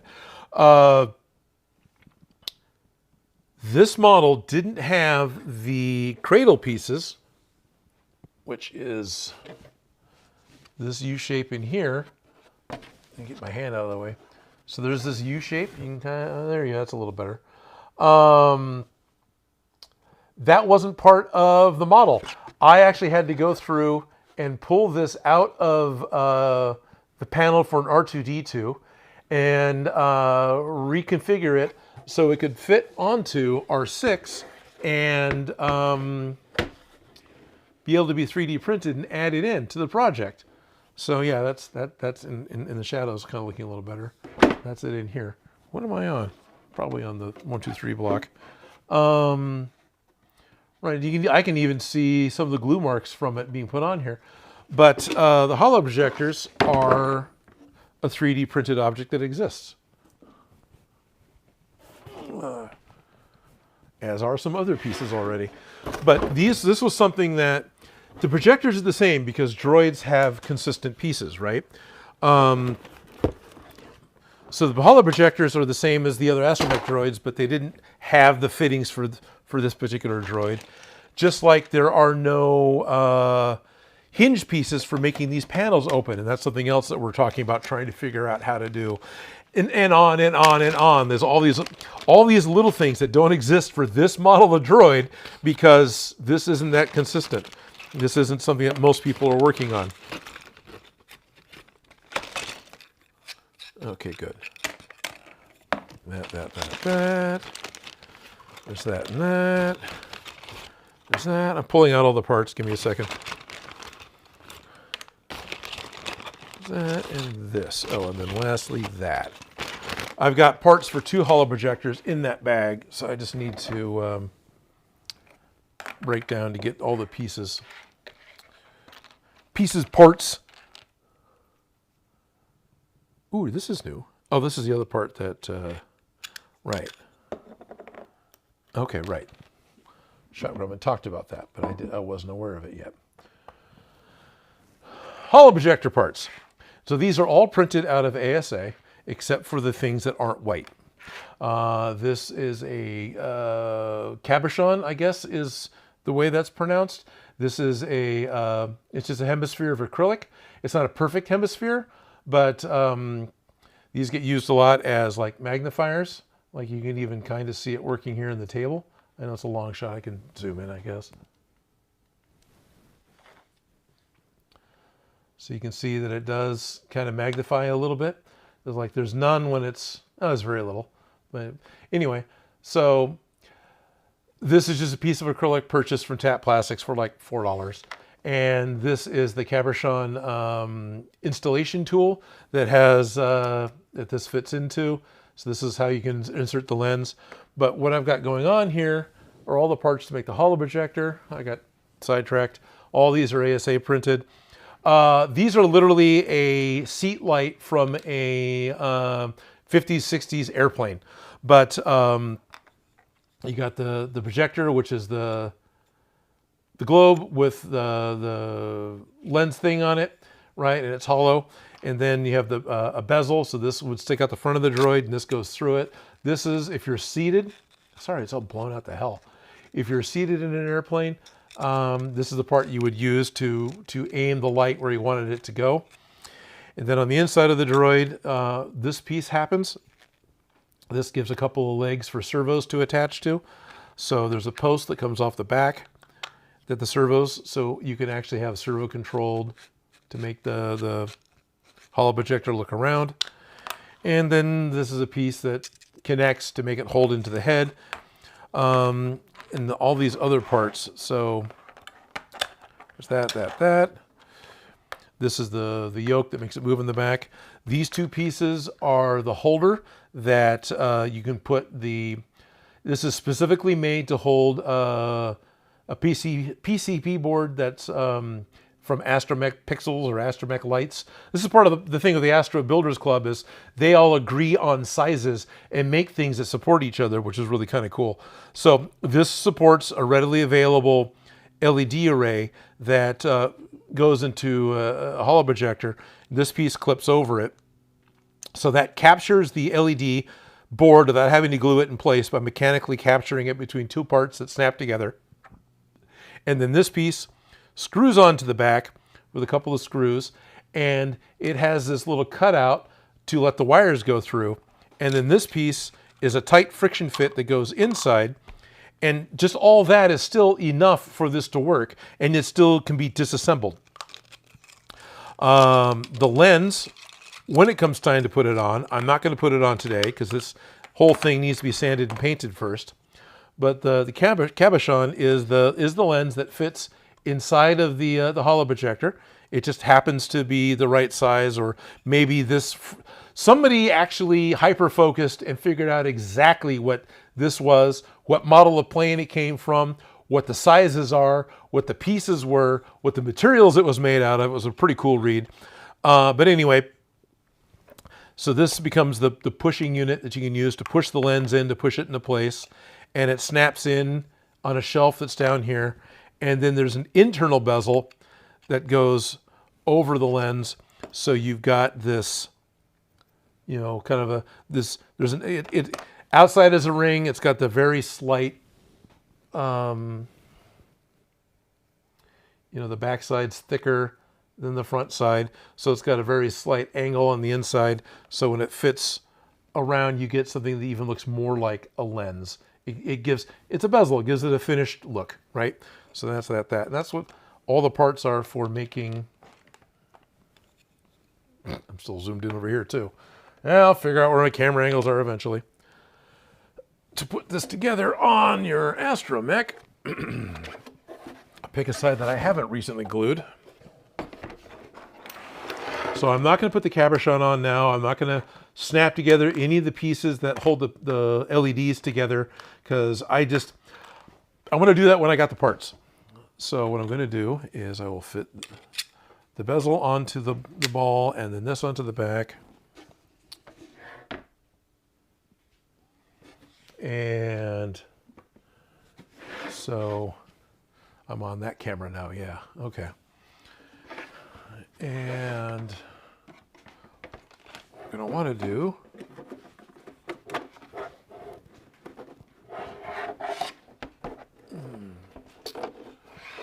sorry. I thought that camera angle would work, maybe not. Okay, good.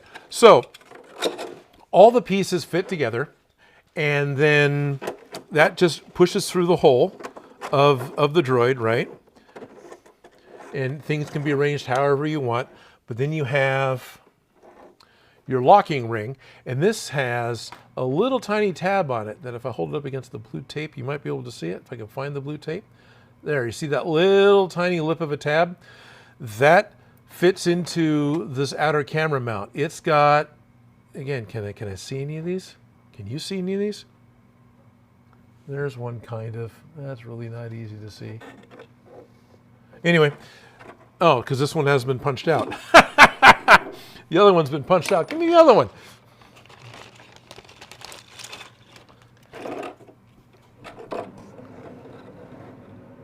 There we go. You can see it now.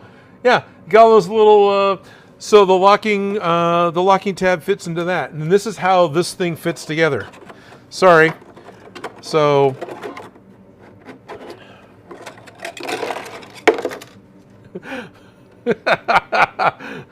Bear with me as Odin fuddles through this. I've got the bezel housing. This goes in. This doesn't appear to have a right way up. Generally, it's horizontal, but this is a piece that moves, so there's no one way to do it. Then you have the actual projector housing. This fits into the bezel, which is holding it against the head. Then you have the servo mount piece that goes in the back that has a matching bezel. And now between those two, your holo projector is captive. And then this works like a C-clip, where it's going to fit. Darn it! Trying to do it in front of the camera is making this hard. It's going to fit over both of those flanges. That's on the outer bezel and the inner servo mount, and then fits into. It's one of those things that if I can look at it, and I'm not trying to show a camera, it's a lot easier.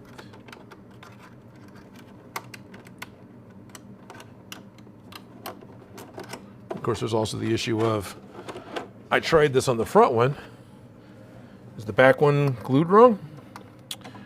Anyway, it slips in and is able to, you know, if I have an error here, I'll have to fix it later. I know the front one worked.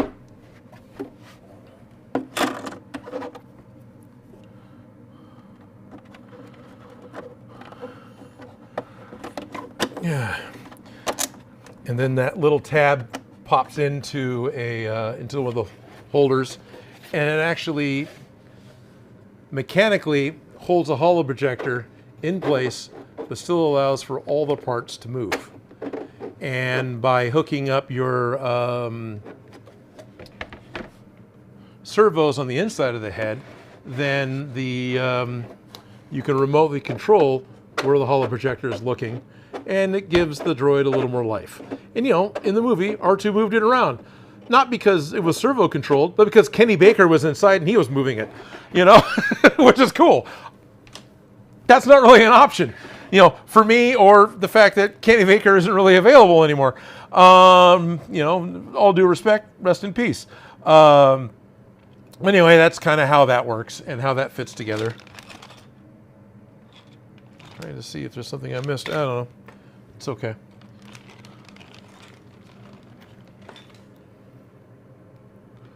No, apparently there's another piece. Whatever. I'm guessing at how some of this goes together because I looked at it. We just got the cabochons yesterday. I don't know. There's some extra parts here. So I'm excited about holo projector. So I'm excited about having these things work. And that was a part that I ended up having to help create for this particular droid. Everything is exactly as the Astromech builders use, right? All the parts of the projector are club spec. What I ended up doing was the piece that goes on the inside again. I talked about this a little while ago. This little frame piece, this little U piece, I took the R2 unit and stripped down to just the part that I needed and remodeled it so it would fit against this plate, and so we could glue it in and make it work with R6. It's fun. Actually, it really is.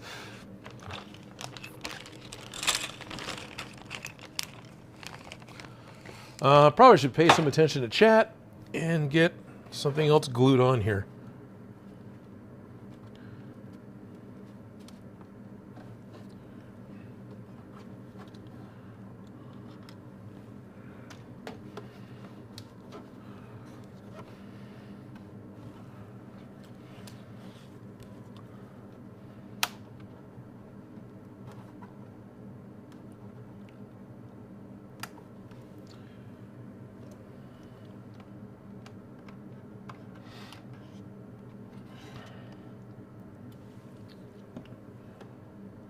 Okay.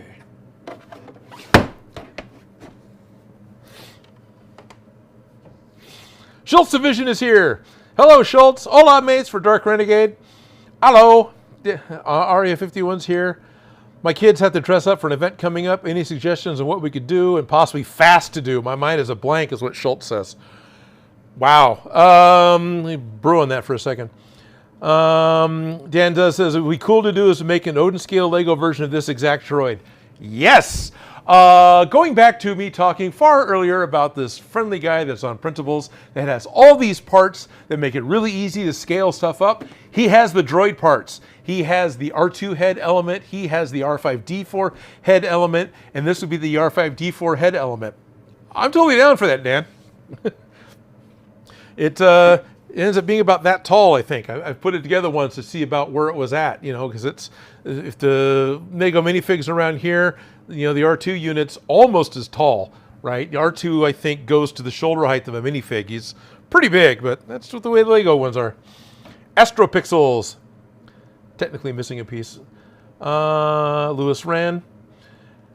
All right, Bean, you need to sit here and move this around. Yes, stupid monkey, that's now Bean's job. Extra parts, or I built it and did not use these parts. Yeah. Okay.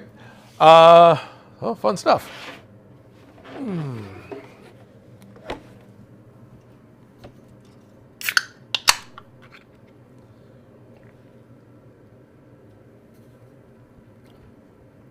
Other things we've successfully printed. This is the gear drive. I'm not sure how this fits.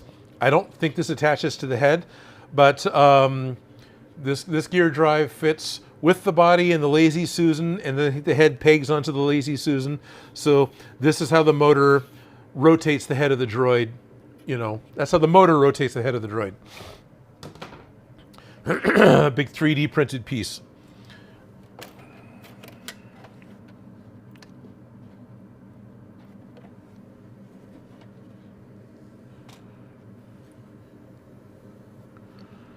Should probably double check my battery strength on my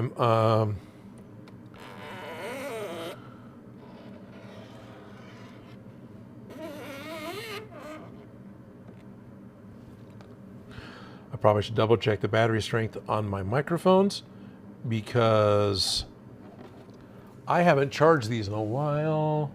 Oh, they're doing okay. They're about half. I'm using one of my Rode microphones, you know, that I make videos with when I make videos. I haven't charged this thing in a couple of months. Opened up, went, I still got to charge. All right, I'll give it a try. Yeah, so I'm, you know, what am I doing? I'm, yeah, tempting fate that I'm going to run out of power before I run out of battery. So I'm going to glue in a piece that's a little bigger than I need it to be. Is this going to hurt? Oh, I better not do that.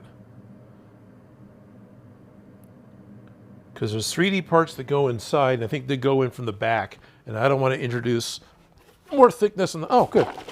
There's the eyepiece. I don't want to introduce more thickness that go in the back than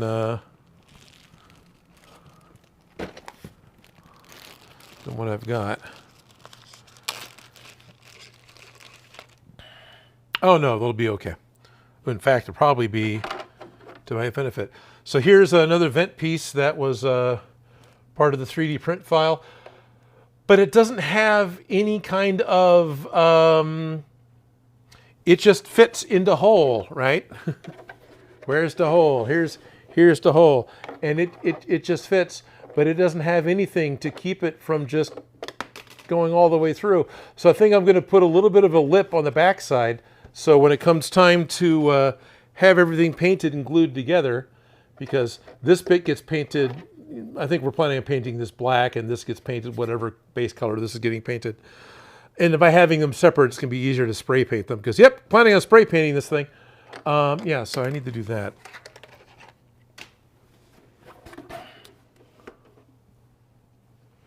I saw movement in chat. So while I cut out some little strips, let me give chat some attention. Oh, the square hole. Yes, Ralph. I'm going to put it into the square hole.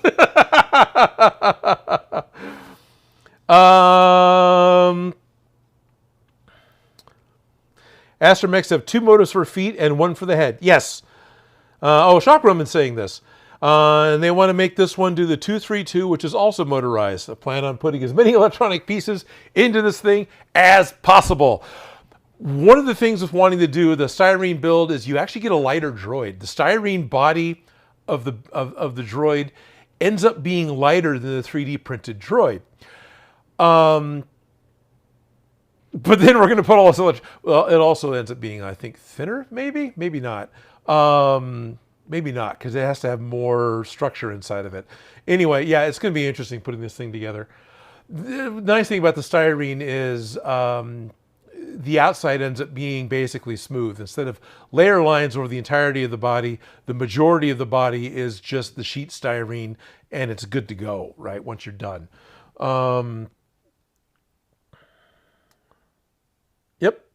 Yep, okay. People are just talking and having fun. And there is another piece that printed really poorly, actually. Here's one that suffered from thermal problems where it's really hard to see, but some of the walls with the light, because it's blown out, right? But I can see it. Some of the walls got really thin on one side. It's really thick in the middle. And then it's got, you know, layer line issues that bother me.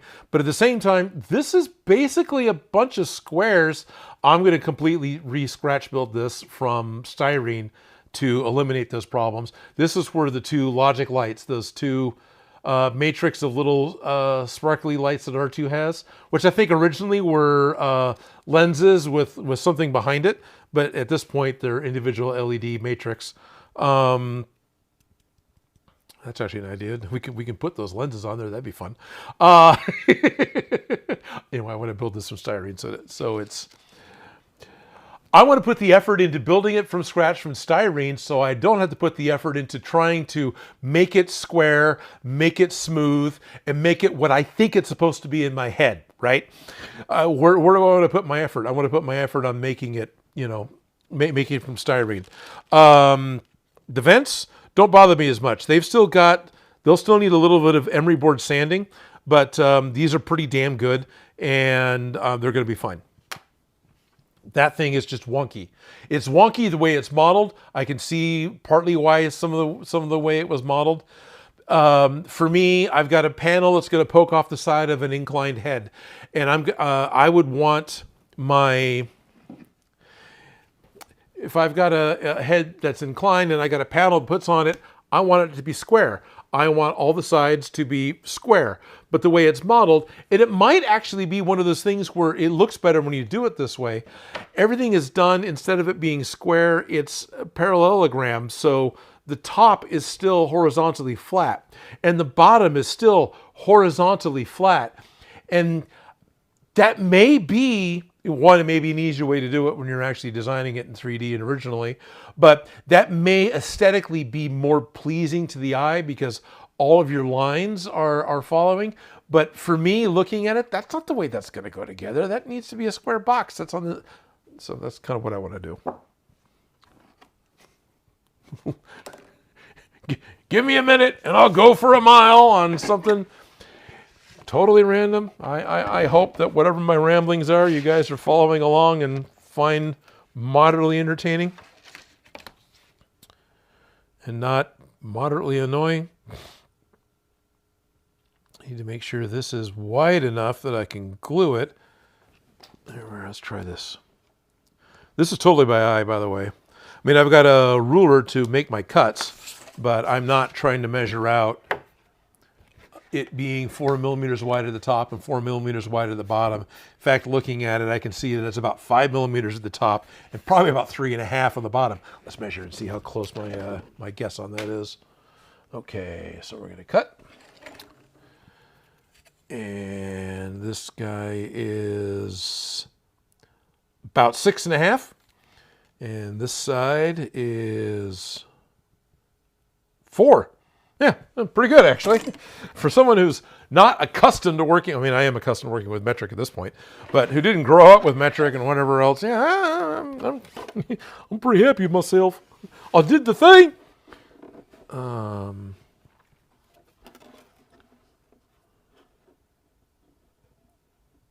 Yeah, okay.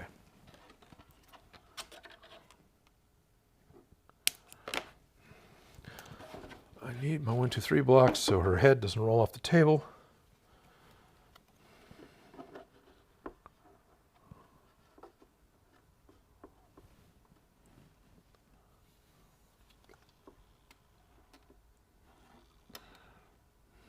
What's really kind of nice is the inside of the domes are usually pretty hollow.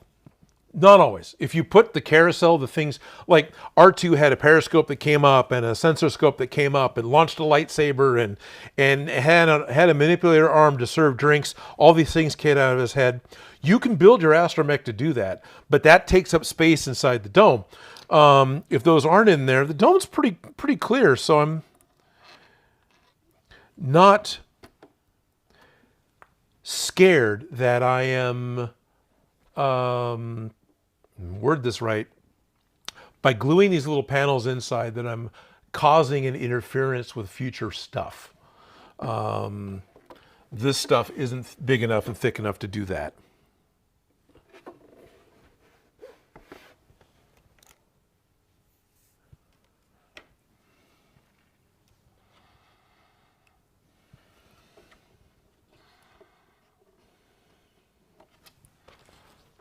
Again, I'm just gonna kind of eyeball this and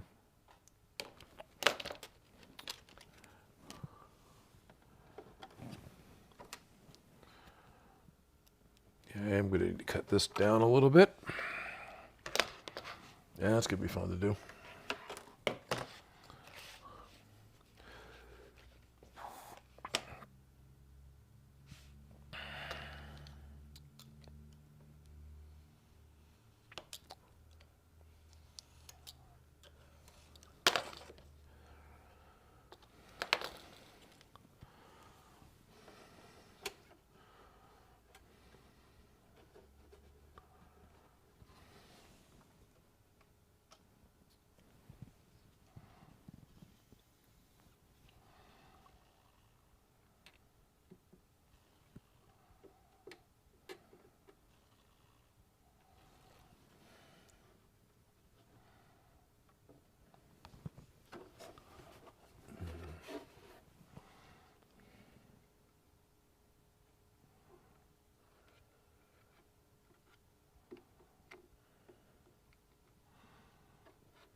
this is one of those projects where I'm finally going to probably have to deal with the fact that my tabletop is not level.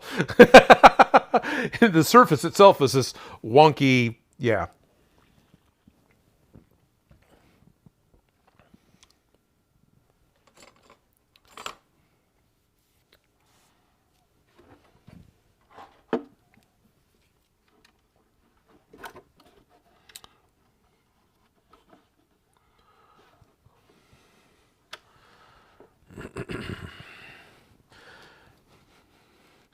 Because holding where you want to make your mark with your thumbnail is absolutely the most accurate way to do it. I'm holding the piece inside. Oh yeah, look at that. I'm like millimeters off. I'm holding the piece inside, and I try to kind of put my thumbnail. Oh, I want to cut it here, and then I set it down, but I have to change hands. So I sort of change hands, and yeah. Anyway, I ended up being millimeters off. I'm still just cutting out little strips of styrene. The one that was undercut would have been fine. Just to make a frame to hold that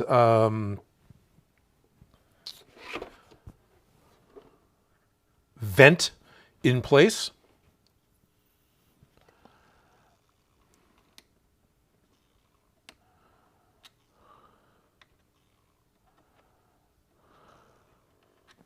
There we go. And no, unfortunately, I don't think I'm going to be able to. In a little while, I can put the vent on there, but I don't want to do it immediately because I don't want to accidentally stick the vent to any of the glue that's the solvent that's still wet.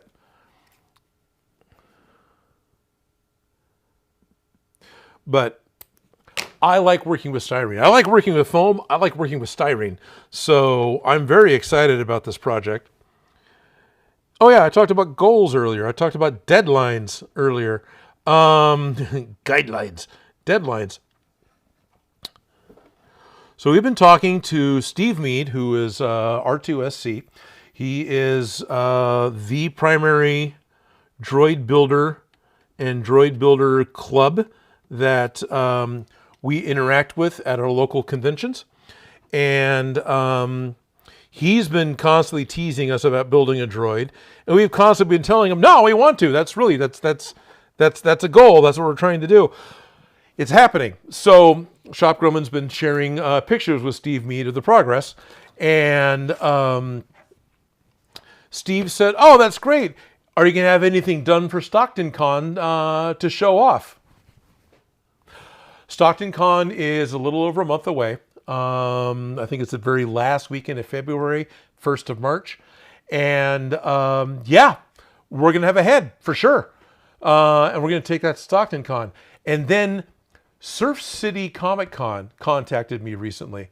Surf City Comic Con happens in Santa Cruz, California. And that is going to be the end of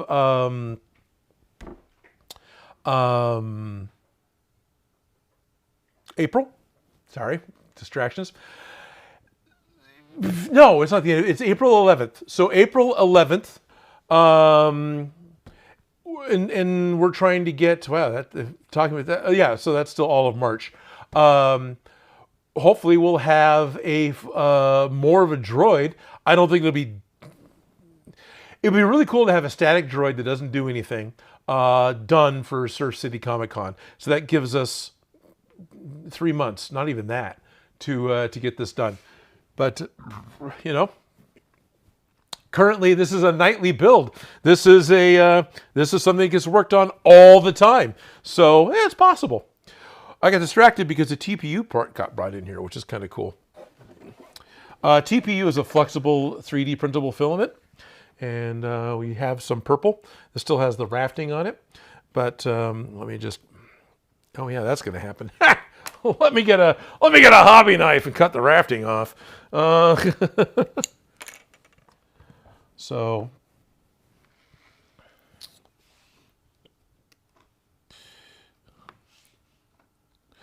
what we have here is again, custom designed piece specifically from the Astromech Builders Club.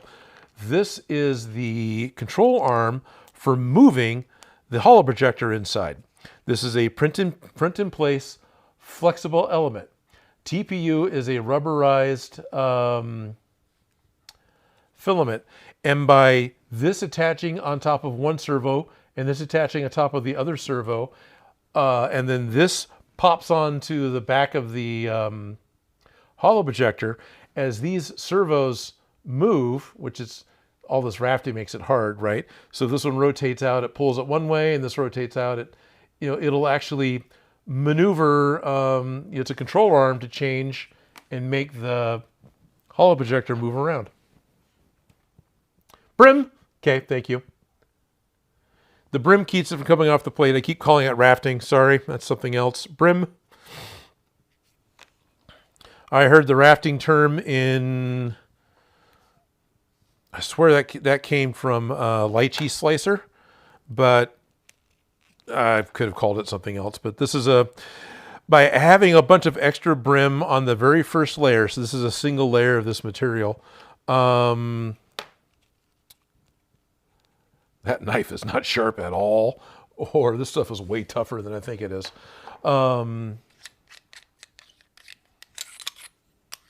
lost my thought. The brim, yeah, helps hold it in place so the part doesn't fall off the print bed while it's printing.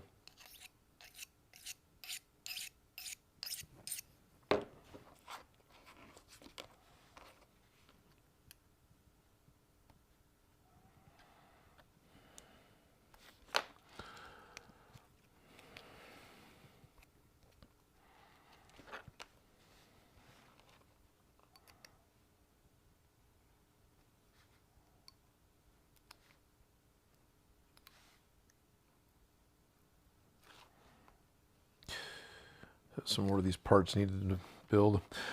One of the obsessions right now, as well as just getting these parts done, there's the desire to make the carousel flaps move.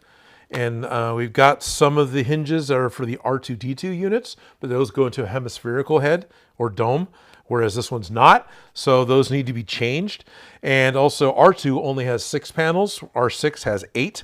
So that means all the grippers and things that come out of R6 have to be of a smaller profile to fit through the hole, but it creates a traffic jam inside for all the elements to be able to fit within that carousel.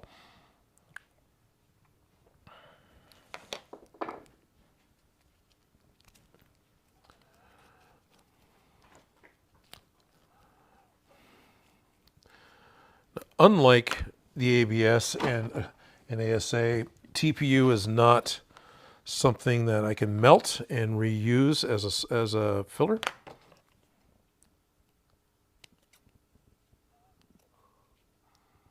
Yeah. Good small pair of scissors. Much better plan for this. I really like hobby knives. Hobby knives are still my go-to as a cutting utensil. Scissors are Felicia's.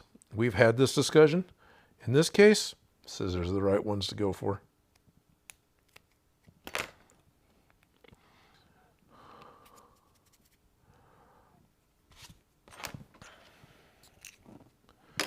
All right, is this getting any easier to move? So if this rotates, yeah. So where am I on camera? So as this one rotates and moves, it causes it to move that way. And then this one rotates and moves, and it causes it to move this other way. So in tandem, they can... may not be perfect. I may be messing it up. But as a solution for home, this is a fantastic... I like this. I'm excited about this. I like the idea of having any kind of moving part. So hot off the print bed is yet another thing that we were trying to put together. For an Astromech for R2-D2, you can get, this is one, some things are sold, some things you can print, some things you can make. There's a lot of guys that will 3D print a ring for the actual lens that goes in the radar eye, right? So there's a lens that goes in here. This is, in the original movie, this is how Kenny Baker could see in the costume. This was his window. So there's a lot of guys that will cut down like a Christmas bulb or thermoform something out of like a 2-liter bottle in order to make this shape.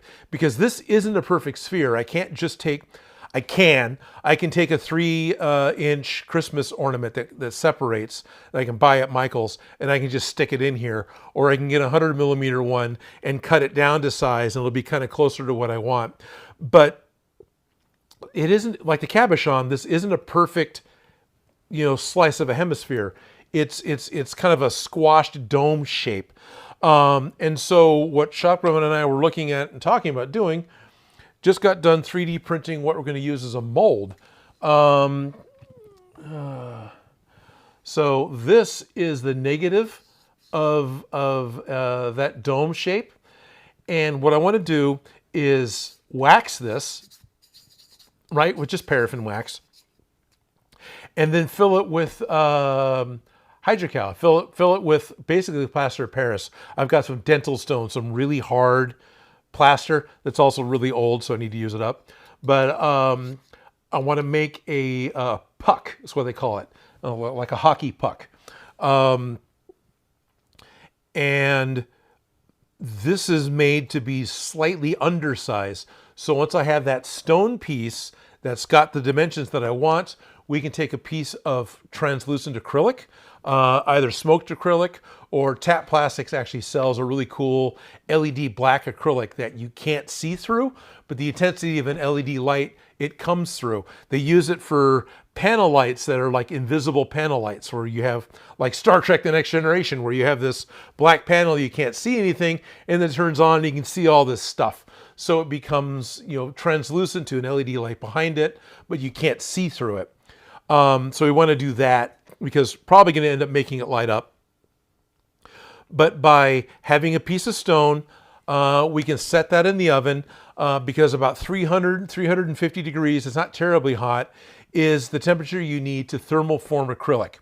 And whereas one would want to vacuum form, we don't have to do that.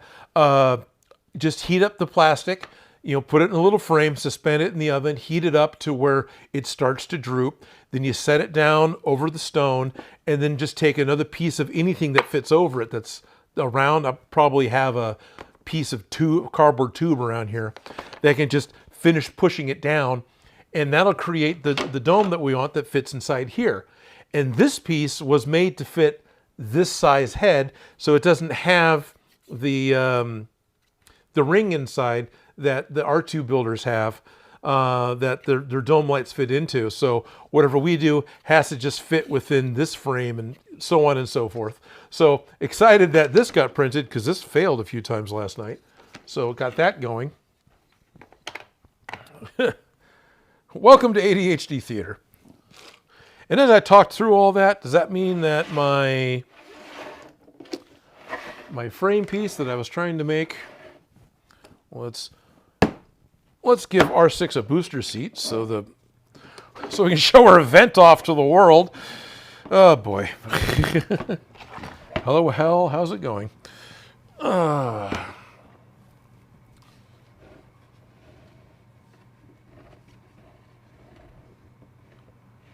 I can still actually stand to be a little taller.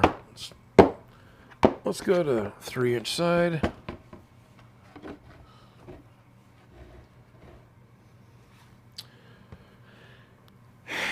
And this is the hole where I just put, I can't get in there now. So I've got these the little strips of styrene. You can kind of barely see it here. This is the stuff I just glued in on the inside, and that should give me enough of a lip that if I was to put the vent in, it gives it a place to stop it, so we can glue this in without frickin' killing ourselves, without being really, really angry. That's great, actually. That's 100% what I wanted. I am seeing that because there was some thermal, there's differences. You can't see it, but over here there is there's a pretty good gap.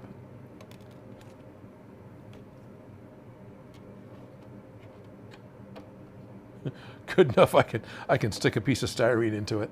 So there's a gap over here that I'm going to need to fill up. That's okay. I can do that. I can do that. I'm capable of doing that. Now these other holes, other things go into. Doesn't have arms that comes out of her head like Chopper does. She's got recessed panels that's got pistons. And how do these fit? These fit the same way? These fit the same way. Whoever modeled this didn't plan on... Oh, wow. Oh, this is upside down. Yeah, these fit the same way.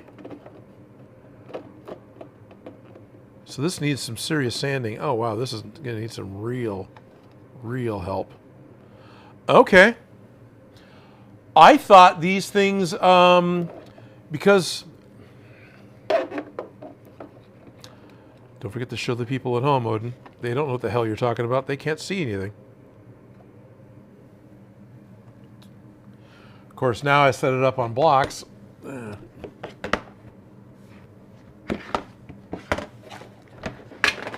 it falls in. That's why I need to put strips on it. There's this recessed box that goes in the side of the head. There's 3 of these all the way around R6's head, and each one of them has a little piston that goes inside that looks a lot like the little piston that's in the elbow of C-3PO's arm. And these fit into this recess. But as I'm seeing, just like the vent down below here, there's nothing to hold that in place. So I need to make sure that the lip in the back of this guy, and I don't think I'll do the tops and bottoms, I'll just do the sides.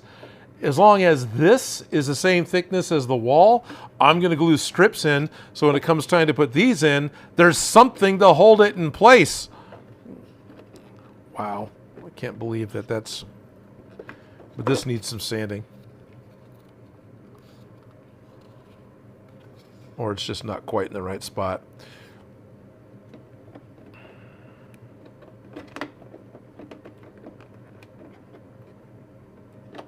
Anyway, I like the... I'll sit here and repeatedly do the same action over and over again. I actually cut this out of the videos a lot. I'm basically experimenting, looking at it, feeling how it goes together, because feeling how something goes together is a big part of me figuring something out. And so by repeatedly putting this in here, I'm not just being insane. I'm not just being insane. I'm thinking through the problem, I'm feeling through the problem, I'm figuring out how I want to go about solving the problem. And the problem is the thing falls through, and I don't want the thing to fall through. So how do I fix that, right? And so that's kind of what I'm trying to work on here, and with this specifically. But over here on the side, there's a big one too. Like there's a same thing, there's a big one on the side here. That one I think does have yeah. Okay, that one does have like a flange. It's modeled to have a lip here in the side that catches the T sides of the box. This is so much fun trying to do watching myself on TV. So when it fits in, it just fits in. And again, all these parts get painted different colors. This is why I'm not gluing it in now. Oh, hey, the pistons are out here.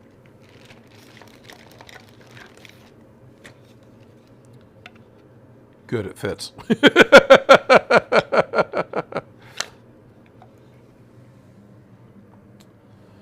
So there's this little piston piece that fits inside.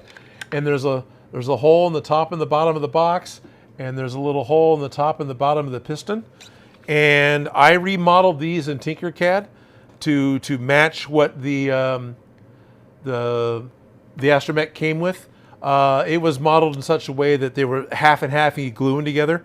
I just made it as a single unit, and then by me totally remodeling it, it also reduced the poly count. And it looks like.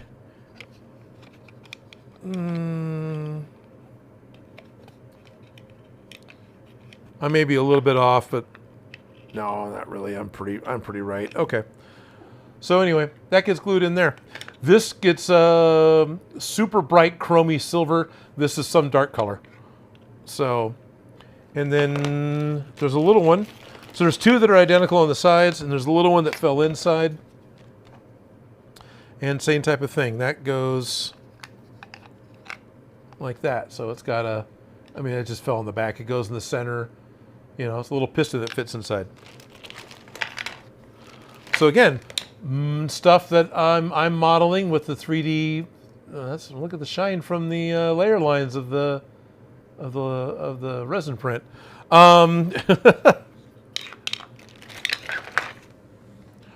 What am I doing to entertain myself? I'm remodeling Astromech pieces because it's fun for me.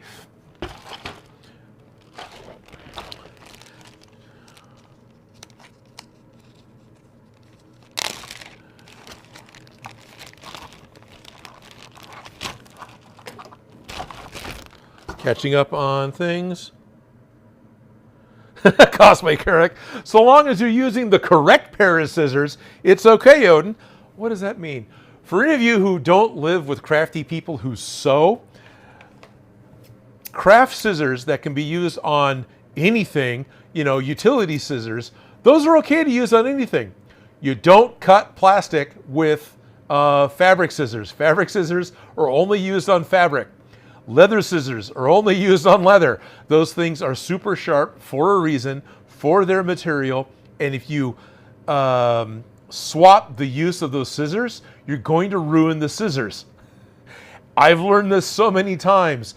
And even, you know, I've seen it with helping other people out. It's like, oh, the really cool sharp craft scissors, you know, these are great for cutting out fabric. These are my sharp fabric scissors. Oh, good. I want those for styrene because they'll cut them easy. No! Yeah. There's a lot of things that you can mix and match. You don't want to mix and match your scissors. It just don't.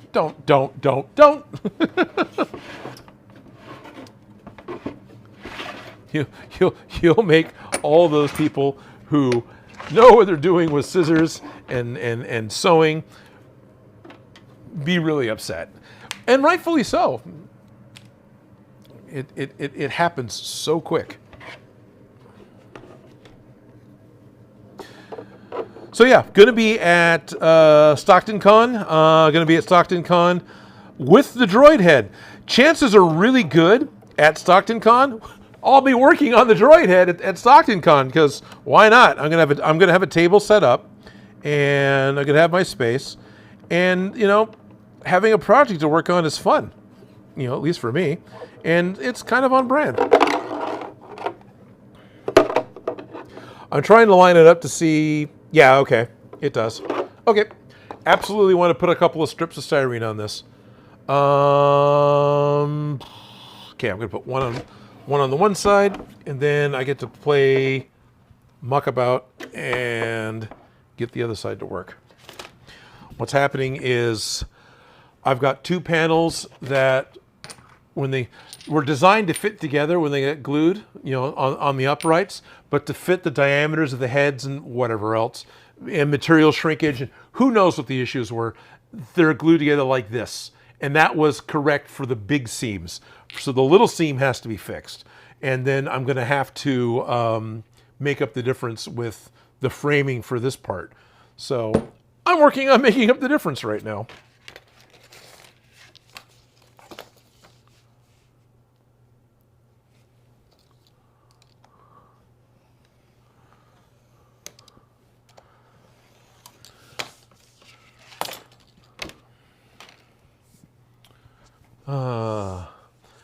DJ Stumpy, hi, just tuning in. Missed loads, I bet. Have we spoken about the He-Man trailer yet? We have not talked about the He-Man trailer yet. No, I did watch that. I am excited for it.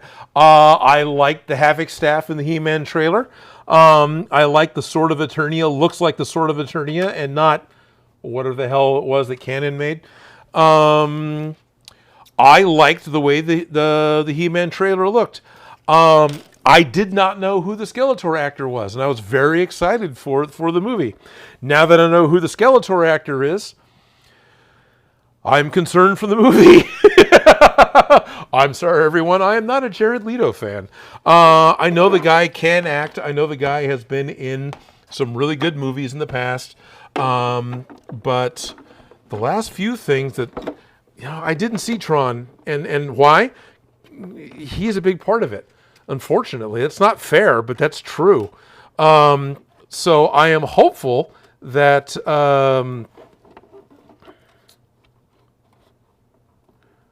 He-Man and Skeletor is going to be okay, and it isn't going to be make this work the way I want it to work. Well, for one thing, I arbitrarily cut this, and I cut it too short.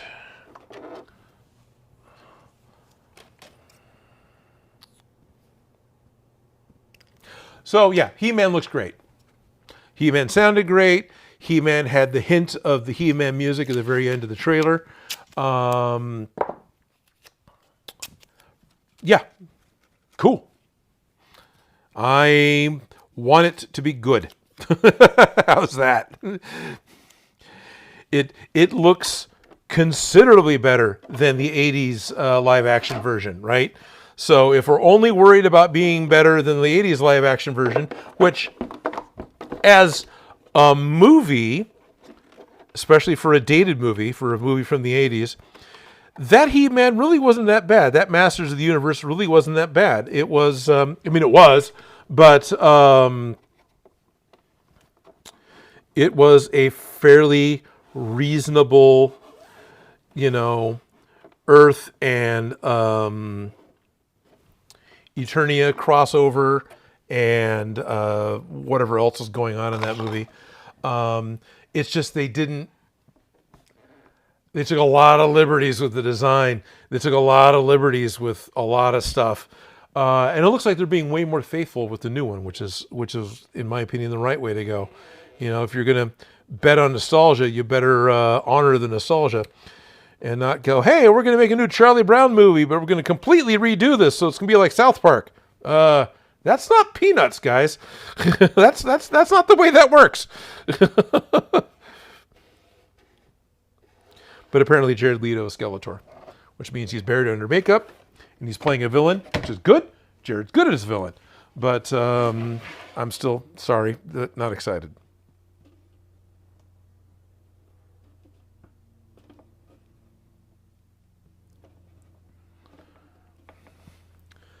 Oh, no, that's right. I should have touched it. MD Studios 6370. Odin, I love your vids. Thank you. I make projects too. Recently, I got styrene plastic because I watched your Rick and Morty portal gun, and I went and got some, and now I'm making a Dead Space plasma cutter. Oh, that's really cool.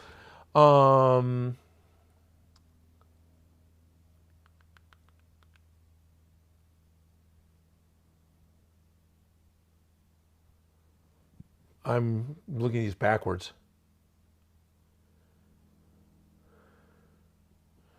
There's a He-Man trailer, live action, yes. Stupid Monkey Candy. See him in anything, okay. Gotcha, Ad Vixen. His face is covered, so it should be fine. Yeah, hopefully. Yeah.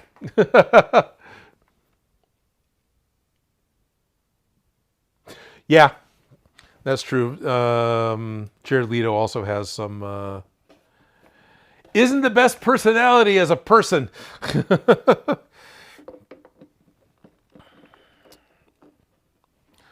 Seeing that coming up now, and yeah, unfortunately, that's a big part of it too. Is that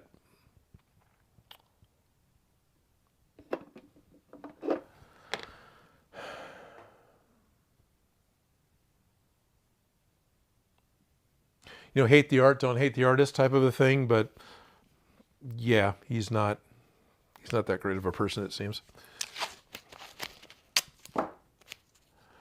Basically, I'm really quite disappointed. It's like, damn it, really? Of course, I also believe he's a producer, so yeah, he gets to do whatever he wants to do because he's paying for it, right? or is having a big say in the whole thing, which that's kind of the way that works too. But still, it's like, okay, that's what we're doing.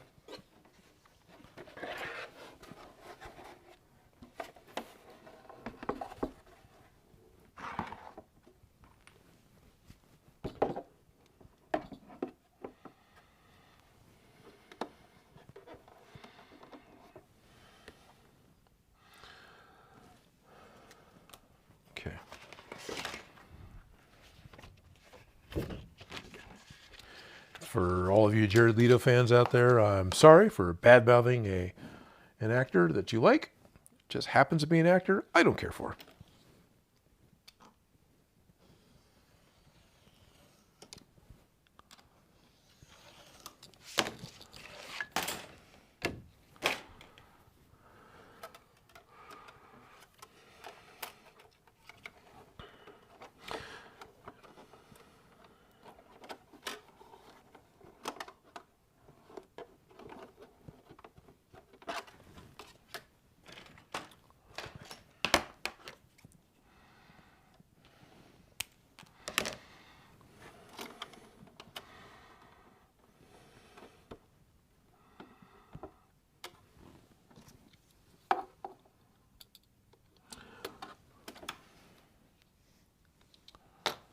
I can feel it, but I can't see it.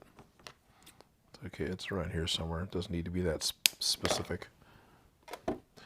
Biggest issue is I got tape in the way of where I'm trying to figure out where my pieces are going. Here we go.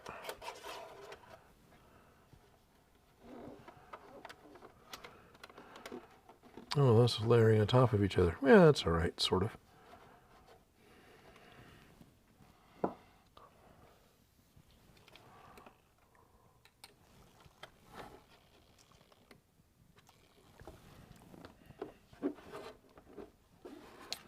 Okay. I'm now applying glue up to and next to a piece that I don't want to make permanent with glue or a solvent that likes to flow like water. So I kind of need to make sure I don't, nothing's permanent, but I gotta make sure I don't make this stuck before I want it stuck.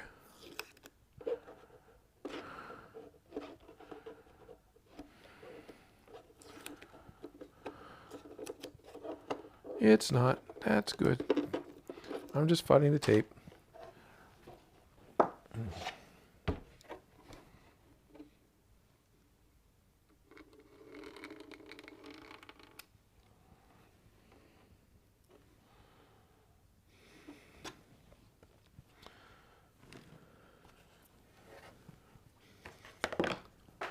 Well, I dropped my scissors. That's not what I wanted to do. Yeah. Anyway. Running out of steam.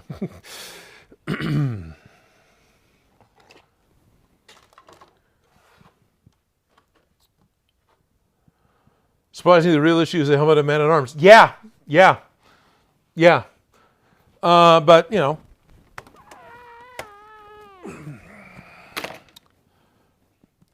There's going to be costume limitations without doing a lot of CGI costume work. There's going to be, there's going to be things that are going to update to make it the live action version versus the toy version. We're talking about the design choices of He-Man.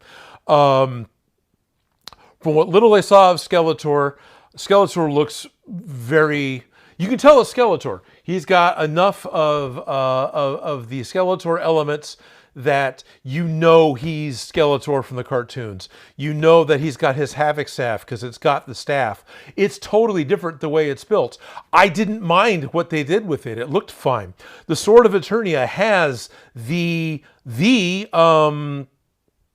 silhouette of the Sword of Eternia. It is as accurate to the toys in the TV show, I think, as the movie could probably get without it going into what the hell is that land? Because if it was really followed the toy or the movie or the cartoon, it would have a little more rounded going on and whatever else. And Vixen saying that they were wondering if the sword is going to be the key to the story like it is with the toys. With the toys, He-Man came with one half of the Sword of Eternia. Skeletor came with the other half of the Sword of Eternia. And they actually kind of fit together to make the Power Sword. And that storyline never made it into the cartoon, I don't think. But it'd be interesting if they're trying to do something like that. Oh, good.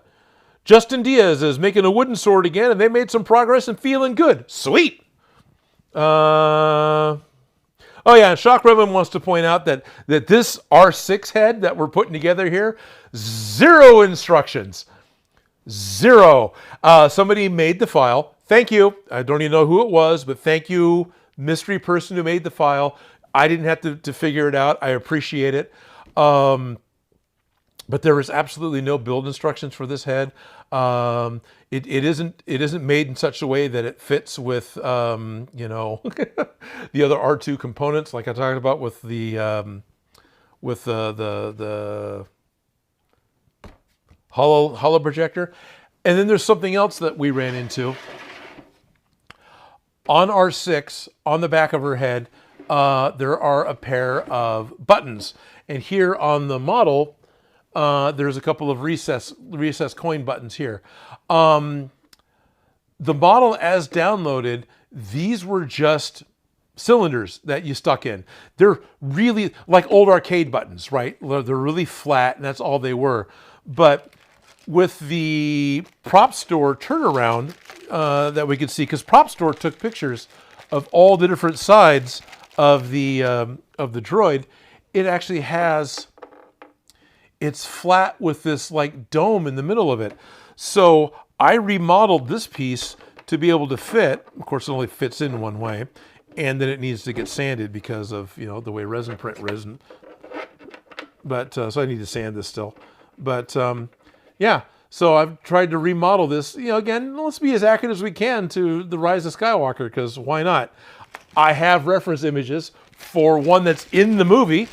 Let's make it accurate to the one that's in the movie, because that type of crap is fun to me. That's what I enjoy doing.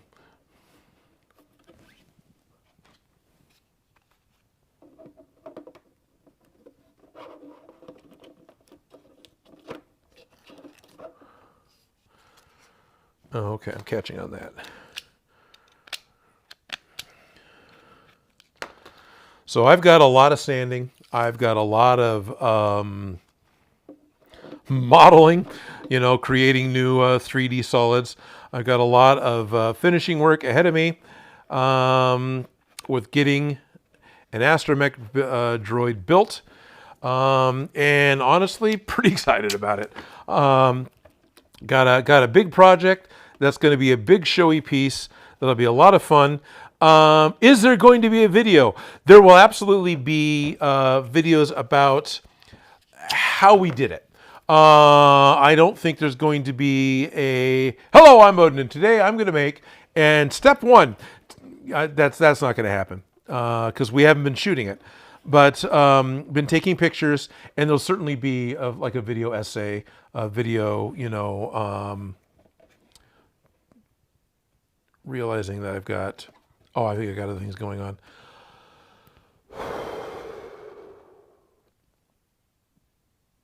So there will be some video stuff going on with this that helps us with making a video later. But I'm not going to be doing a full-on Odin Makes typical video about R6 because just want to get her done. I want to thank everyone for joining me today. I want to thank you all for hanging out for what ended up being a little bit of me fumbling around and trying to put together a robot. A lot of me talking about 3D printing as if I know what I'm talking about. In all honesty, everything that I'm talking about that we figured out, it's a little bit of me throwing out dumb ideas like put an electric blanket on top of your 3D printer case to keep it warm enough because the house isn't warm enough. You know, that's my level of help. Shop Gremlin really gets down to the nitty gritty of figuring out that, hey, if I want to print ASA and have it work, the print bed has to be as hot as it can get, which I think is 100 degrees Celsius. And then the 0.4 nozzle wasn't working, so a 0.6 nozzle. And then the layer height is actually a little bit higher than Shop Gremlin likes to normally print at, but it ends up working out okay. It ends up not looking that bad. There's the top piece here. It depends on the orientation of printing, right? Something I didn't understand at first. But the top piece has got some, you know, terracing to it, but that's what the goo is for. Speaking of which, how's the goo looking? Well, how's that? Oh, wow. Yeah, it's been an hour and we are already goo. Oh, wow, that's cool. It's white, so yeah, you're not going to see it. Yeah.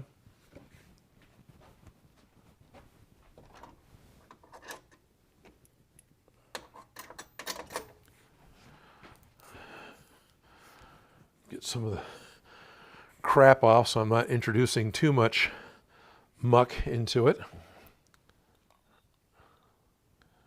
How's that? I put this in during the live stream and it's already mostly goo. It's already marshmallow topping. Oh yeah, that is so very encouraging. All right, I'm going to be putting more plastic in here. Probably going to end up virtually filling this jar. Oh, that is really cool. In order to make this compound that we can then, use to, I don't want to put it on until I'm ready. Yeah. So I've got 100% acetone, and I'm putting a lot of the bamboo poops, as well as we were just breaking up support materials and a bunch of other stuff. I got an odd color piece. That's actually ABS, but it'll melt too. So yeah, making our own 3D putty, 3D filament putty. That's going to be the same material. There we go. Basically zero waste, right? We are upcycling a industrial waste of our 3D printing process. No matter what, you're going to have supports for what you're 3D printing. And the fact that we're able to melt it into a putty that we can use for the 3D printing, that makes me pretty excited. And I'm hoping this works the way I want it to work. I hope this doesn't become a huge disappointment. Thank you all for tuning in. Let's do a quick check on needs to be a bit thicker. Yes, it does. I bet that smells great. Smells just like acetone. Pennywise cousin, it'll melt. Y'all melt down here. It'll melt too. Or I'm Judge Doom from Roger Rabbit, right? It's the dip, which I think acetone was part of the recipe for the dip. Schultz, take care of everyone. Remember to leave a like on the stream. Thank you, Schultz. Cosplay Cleric, go! Don't put that in the tip jar. Oh, don't put that jar in the fridge by accident, says Dan. But it's marshmallow topping. It sticks to your ribs. Anyway. Thank you all very much. Back in 2 weeks, doing something. Felicia should be back, and we'll probably be working on the Sentai helmets. Thank you all very much for tuning in. If you want to see more progress of the R6 head, check us out on Discord. There'll be lots of pictures being shared there. We'll be taking it to cons and working on it at cons. Yeah, thank you all, and I will talk to you again in just a couple of weeks. I just got to figure out where my buttons are. There we go. See you next time on the Discord. Yep. Stay safe, Odin. Remember, it's all still winter, even on the West Coast, says Advixen. Yeah, it is. No, I know you guys are getting hit with a horrible storm right now. It's cold out here, too. It is way colder than it typically is in California. And that's why the printer is now under an electric blanket. Anyway, see you all guys soon. Where's end stream? There it is.